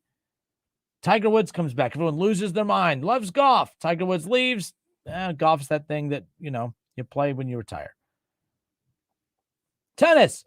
Hate tennis. Who cares about tennis? Serena Williams, we love tennis. We're tuning in for tennis. My goodness, look at the rating that ESPN's getting for tennis. Serena retires. Goodbye, tennis. No one cares. She's a reminder that, man, there's no one else like that. She's a reminder that no one likes tennis. Tiger's a reminder that no one cares about. I shouldn't say that no one likes tennis. That's not fair. Serena's a reminder that there's no draws in tennis. No one cares about tuning in to watch tennis. They just don't. You could be watching tennis. Okay, then I'm not talking about you, but we're talking about the sport that people in masses tune in to watch. Tennis isn't one of them. Golf, no one's watching golf. No one cares about golf. They only care about golf when Tiger golfs or waiting to find out who's going to jump ship to the NWO like it's a WWE storyline with Live Golf. That's it. That's what this reminds me of. It's unfortunate, but I'm going to enjoy it while we have it. 518-1410. Let's go to the phones. I believe we have Mickey. Mickey, thanks for holding, sir. How are you? Mickey, you there? All right, we done. Mickey gone. 518-1410. That's the number to call and jump in on the conversation. Your thoughts in the comment section. Nonetheless. So Damon Hahn says, baseball will never be talked about the same because we love the steroid era player and then decided as a society that we were too holy to cheer for that same player. It was an even playing field and there should be no disclaimers, in my opinion. There's a lot to take away from that. Here's the thing. The steroid era was good for baseball technically, but steroids didn't make the stars. The stars were using steroids, if that makes sense, but the stars were not stars because of baseball. Barry Bonds was a superstar before he started taking steroids. Mark McGuire would be a star no matter what. Sammy Sosa would have been a star no matter what. If anything, you can argue that steroids took these guys away from us faster. You know what I mean? Like Albert Pujols, we got 20 years of Albert Pujols. If he's on steroids, his body breaks down a long time ago. You could argue that the steroid era, yes, it put a black eye on the league, but it also robbed us of watching these stars play longer. You know what I mean? Like because of that, because when you take steroids, yes, it may heal your body quicker in the now, but I mean it deteriorates your body quicker over time. That's what ended up. We got less time with them, so I disagree that it helped the sport. I think the stars were already the stars. There were superstar players back then. There's not superstar players today. Aaron Judge is a superstar player.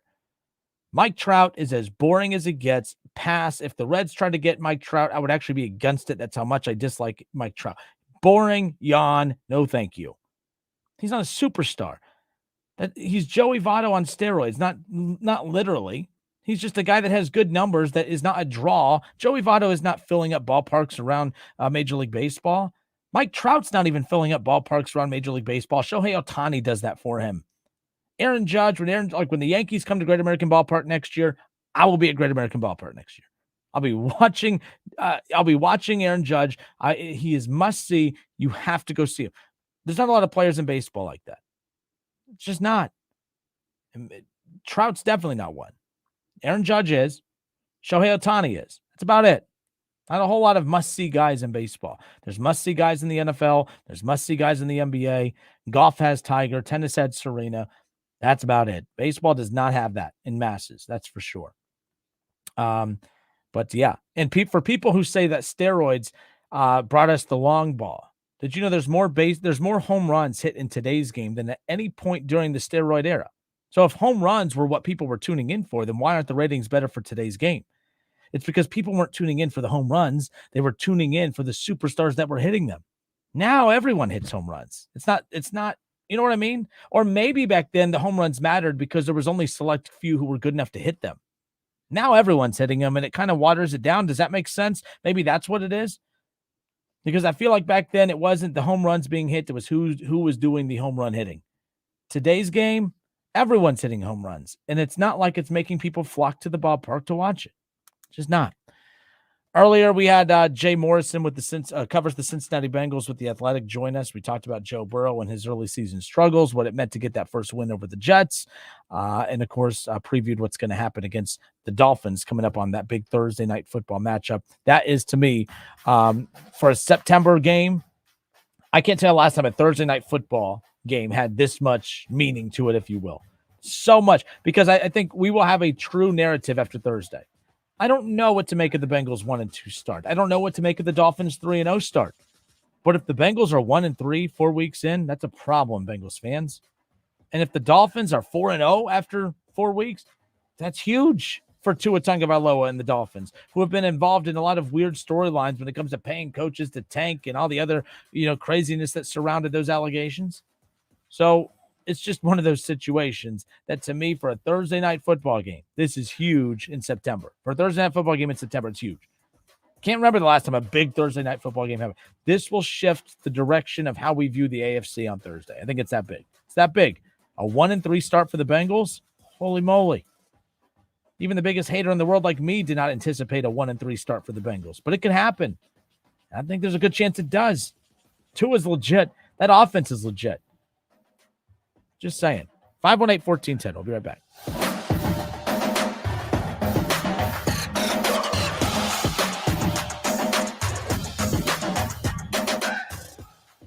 Listen, stream, watch. It's the Justin Kinner Show with Kev Nash right here on Dayton's ESPN Radio, 1410 Wing AM.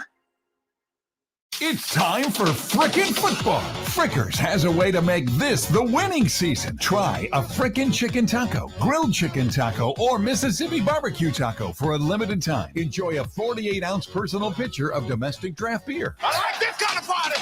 I like this kind of party, baby. All the games of college and the NFL at the place that leads the way with inflation-busting prices, everyday values, and where kids eat free. The home for fun, food, sports, and spirits. Frickers. Now's the time to get a great deal on Kubota construction equipment, featuring durable Kubota engines, more comfort, more productivity, more get it done right. The Kubota construction lineup shows up ready to work every day.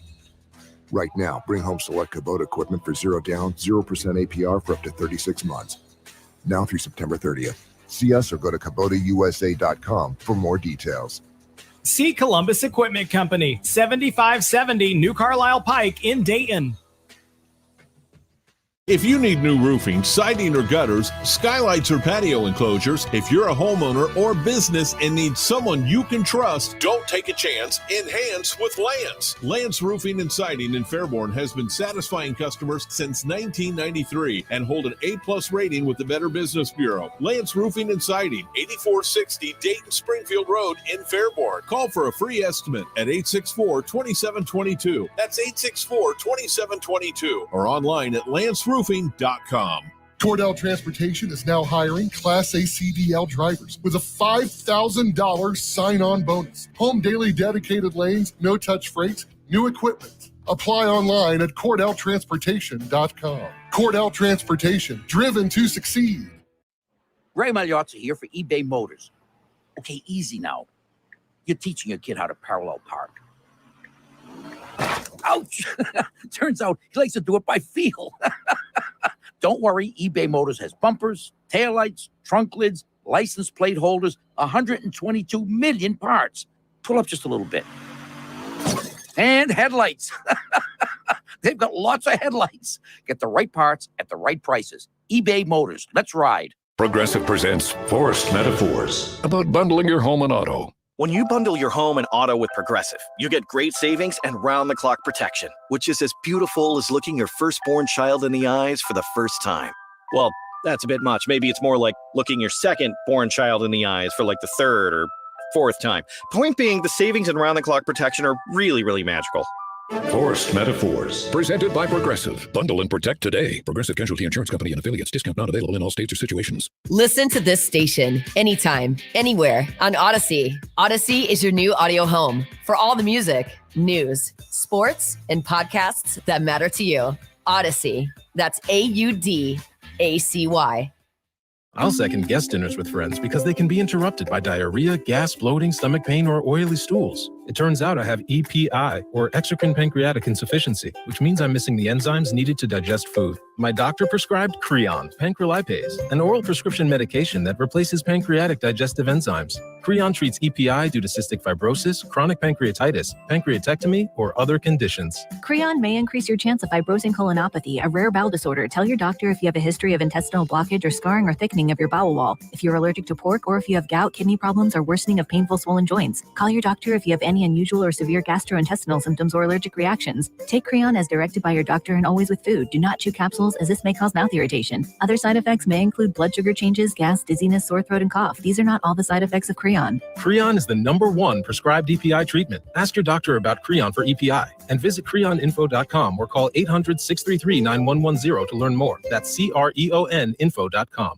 Staples stores are a new world of possible with innovative tools for small business and remote workers and learners. Explore more at your local Staples store or staplesconnect.com.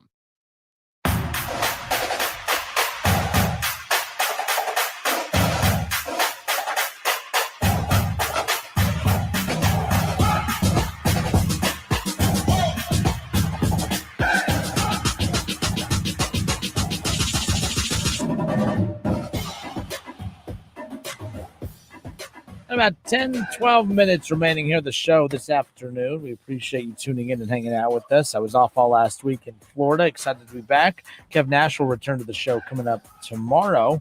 I'm sure he'll have a chance to defend his Steelers that I just unleashed on to open up the show today. But, I opened up the show basically talking about the Steeler way and how stupid that kind of sounds. When you say things like, oh, it's the Steeler way, you have to consistently be doing something that justifies you saying the Steeler way. Now, we could sit there and say, well, they win a lot of football games. Yes, there are tiers to being a great franchise. There are tiers. Consistent winning is one of those, but you also have to sprinkle in Super Bowls with it. I think fan bases are smart enough to understand that rebuilding is sometimes necessary. Like, if you think about baseball, Reds fans were not mad at the first rebuild. When they got rid of like guys like, remember when they moved on from like Brandon Phillips and Todd Frazier and others, I felt like the Reds fan base, like we were not happy about it, but we embraced it because we just know that that's part of sports. Your team rebuilds. There's no way around it. There is no such thing as a franchise that can sustain greatness outside of and by the way, the New England Patriots did it, but the New England Patriots had a freaking quarterback. We'll talk about that in a moment. But this idea that the Steelers are just going to magically be Super Bowl contenders consistently moving forward because of the Steeler way is kind of silly. The Steeler way is what's keeping them from being the Steelers. The Steeler way, and like this is what I laugh at, the Patriot way, the Steeler way. You want to know what the Patriot way was? Having a franchise quarterback. It's kind of funny how even the worst teams in football can all of a sudden look like a franchise that knows what they're doing. The Bengals were the laughing stock of the NFL. They get Joe Burrow, and now everyone loves him. There is no way. There is no Steeler way. Okay? There is no Patriot way. There's no Green Bay Packers way. The Green Bay Packers drafted Aaron Rodgers during a time when they had Brett Favre, and it just so happened to work out perfectly. But if that was a way, more teams would do it. Does that make sense? Like the Packers tried it again and failed. They drafted Jordan Love. And by the way, if Jordan Love, like the Packers would have moved on from Aaron Rodgers by now, and I know that sounds silly because Aaron Rodgers is still playing great, but there's franchises know the benefits of having a quarterback that's elite for 10 years versus keeping the guy in your roster for 2 to 3 more. Jordan Love would be the Packers quarterback right now if he had any kind of talent whatsoever. You know what I mean? Like Trey Lance would be the legit, like there would be no Jimmy Garoppolo on the Niners roster if they felt he was the real deal. There is no draft your quarterback, develop him, and then replace the old chiseled veteran. That doesn't happen. That's not a way. The 49ers trying to reinvent the wheel is laughable, and it backfired in the face. Now, I know he got hurt, but we all saw where the 49ers season was going, right? Like before Trey Lance got hurt, we saw that it was heading in a direction that Trey Lance is not their quarterback of the future, right? Like we know that. Can we officially agree on that? Like we're not going to use this injury as, well, we need to wait and see another season. No, we kind of know. The Packer way, that doesn't exist. It means you got lucky having Aaron Rodgers right after Brett Favre. You're not this franchise that knows what you're doing more than anybody else. The Patriots went on a 20-year dynasty run. The Patriot way. The Patriot way was that you had a franchise quarterback and they gave you a chance over the 20-year period. The Patriot way. How many teams have a franchise quarterback for 20 years? The Patriots. That's it. The Patriots. The Steelers came close. There's a reason that the Steelers had a chance every year because they had a franchise quarterback for well over a decade. That's it. That was the Patriot way. They haven't a franchise quarterback. There is no secret sauce here. The Patriots aren't doing something differently than anybody else because look what happens. You lose your franchise quarterback. Why is the Patriot way working? The Pittsburgh Steelers. Oh, the Pittsburgh Steeler way. You lose your franchise quarterback. You could technically been without him for the last couple of years. What happened? The Steeler way. Shouldn't you keep winning? What's going on? The Green Bay Packers. When they move on from Aaron Rodgers or when he breaks up with them, what's going to happen? They're going to keep winning? The Green Bay Packer way? No, they're going to lose. We got to stop doing this whole naive thing that we actually believe. And there are more stable owners. Don't get me wrong, less noisy owners. But my goodness, we got to stop doing this thing that, the Steeler way. The Steeler way is what? Stubborn. You held on to a quarterback too long. This is a franchise that has lost more play. You couldn't keep Juju Smith-Schuster. You couldn't keep him quiet. Mike Tomlin is a very overrated coach. I'm a big Mike Tomlin fan, but my goodness, this is a guy that can never seem to control his superstars because of Mike Tomlin's ego. Mike Tomlin thinks he's bigger than the team. And the Steelers allow him to be that way. There's a reason that the Steelers lost Le'Veon Bell, and they lost Antonio Brown, and they lost Juju Smith-Schuster, who's not on their level. But the point is, there seems to be, like Claypool's the next one out. You know what I mean? Like there always seems to be players on the way out the door. Mike Tomlin is a defensive-minded coach whose ego can't get out of his own way to feed the egos of the offensive stars. It's as simple as that. And now they believe that they could just draft a rookie quarterback, play Mitchell Trubisky, and just act like everything's going to be A-okay. That's what we opened up the show with today. Can't stand this mindset of the Steeler way. It's not a thing. It's a little... remember what the Philadelphia 76ers did? a few years ago when they were like the worst team in basketball every single year. And instead of and they knew that their fans were losing patience and their fan base was getting upset. What did the Sixers do? It was genius. They put a catchphrase on it. And when you put a catchphrase on something and you get your fan base to buy into it, it almost becomes cult-like, and they don't pay attention to the crappiness that's actually happening in front of them. They're just following this slogan, trust the process, right? It's like the worse the 76ers got, the more the fans bought into the trust the process. This is part of the process. Oh, look, we got Joel Embiid. Oh, look, we got Simmons. Oh, look, we got... How'd that process work? What has that process led to? Of all the number 1 overall picks they had, the 76ers have Joel Embiid, and that's it. Trust what process? The Steelers. They have a lot of Super Bowls throughout the history of the franchise. They've had one in the last 12, 13 years. They haven't even been back. What's the Steeler way? If you can go 10 years without making it to a Super Bowl, I'd say that sounds a lot like the Cleveland Browns way. And the Cincinnati Bengals just made it to a Super Bowl. So does that mean that's the Steeler way? The Bengals don't have to make a Super Bowl for the next 10, 12, 15 years. So that's the Steeler way. I just don't get it, Steelers fans. You're arrogant. You're loud. You're used to being on top. And now that you're not on top anymore, now you start saying all these, the Steeler way, we'll be fine. Will you? You're going against what the league is doing that's working. Being an elite offensive team, you have to have an elite offense. That's why the Browns have a chance moving forward. That's why the Bengals have a chance moving forward. That's why the Ravens have a chance moving forward. And the one team that doesn't, the Pittsburgh Steelers. They don't have a shot. And it's because while they're trying to brag about their really expensive defense that's not enough to win them more than, 7, 8 games, 9 games a year? There's a reason you got embarrassed in the playoffs last year. The Steeler way couldn't protect you then. It won't protect you this year. They're the worst team in the AFC North. They'll finish in last, and Mike Tomlin will just continue to get all the praise in the world because, TJ Watt got hurt. Look, the Cleveland Browns, by the way, who just got some interesting news about I don't have all the details yet. Myles Garrett apparently has been in a car accident, non-life threatening. But a car accident that could potentially have impacted his wrist. I don't have all the details or an official report in front of me, so I don't want to go into detail about that. But, you can't, if you have a player, and I hope he's okay, by the way, that's huge and that's impactful on the Browns defense moving forward. But if the Browns struggle defensively moving forward, are we going to say, well, that's because they're without Myles Garrett? TJ Watt. They were the worst running defensive team in the National Football League with them, and they continue to be it without him. Him being out didn't impact them because he got to the quarterback a few times less. That didn't matter. Your team still put up 14 points the Steeler way. Well, at least we had looked good defensively. We're not going to give up a lot of points. We won't score a lot of points. It's ugly style of football. Ugly style of football. It's the Justin Kinner Show with Kev Nash right here on 1410 ESPN Radio, the Buckeye Roundtable show coming up here immediately following this show. So other big news that came out of the NFL today, again, back in the NFL thought process. I'm sorry. How about the National Football League finally doing away with the Pro Bowl? The NFL ends the Pro Bowl after how many decades? And they shift their focus towards the Pro Bowl games. They replaced the Pro Bowl with the Pro Bowl games, which will feature a week-long skills competition and a flag football game. The NFL is replacing the Pro Bowl, according to this article on ESPN.com, with a week-long skills competition and a flag football game. The new event will replace the full contact showcase, which started back in 1951. Now, it will be renamed the Pro Bowl Games, and it will feature the AFC and NFC players showcasing their football and non-football skills and challenges over several days. The 2023 games will be held in Las Vegas, and the flag football game will be held at Allegiant Stadium on February 5th.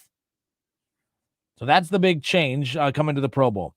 Now, Peyton Manning will be involved. All right, Peyton Manning and his Omaha Productions company will help shape programming and promote the event's content throughout the week. Now, Manning is a 14-time Pro Bowl quarterback, of course, during his Hall of Fame career. Now, he'll provide his perspective and will also be a part of the coaching staff for the flag football game.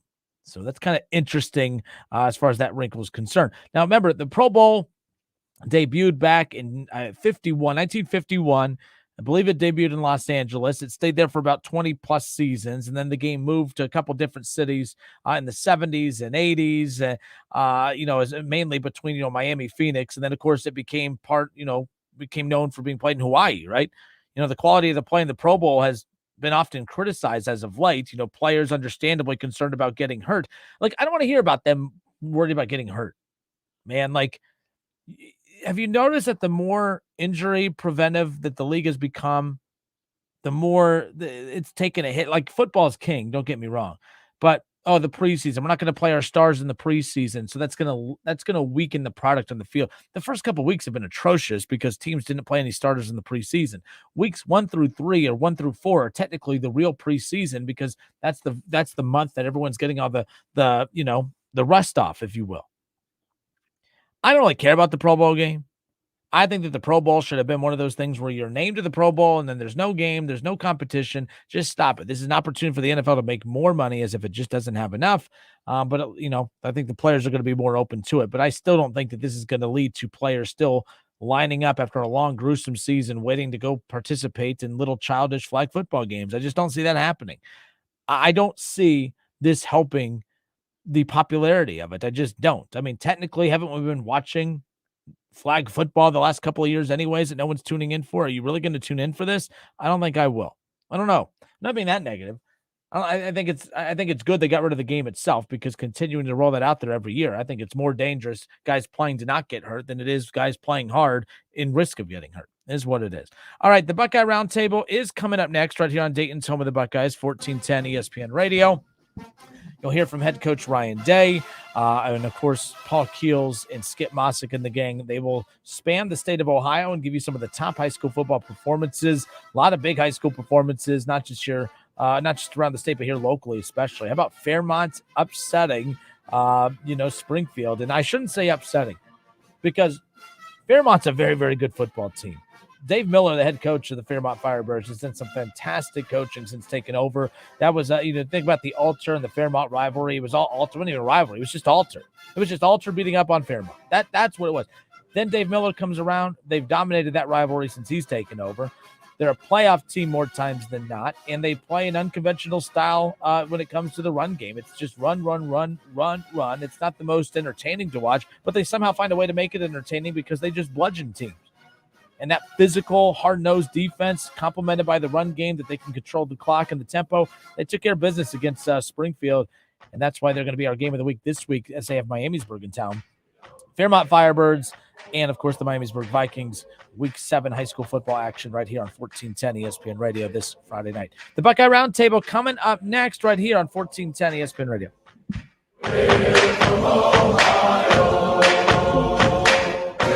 Need to visit the Ohio BMV? Go online first. It could save you a trip. It's now easier and more convenient than ever to get what you need from the BMV online. Need to renew your driver's license? Renew online. And if you need to renew your vehicle registration, visit one of our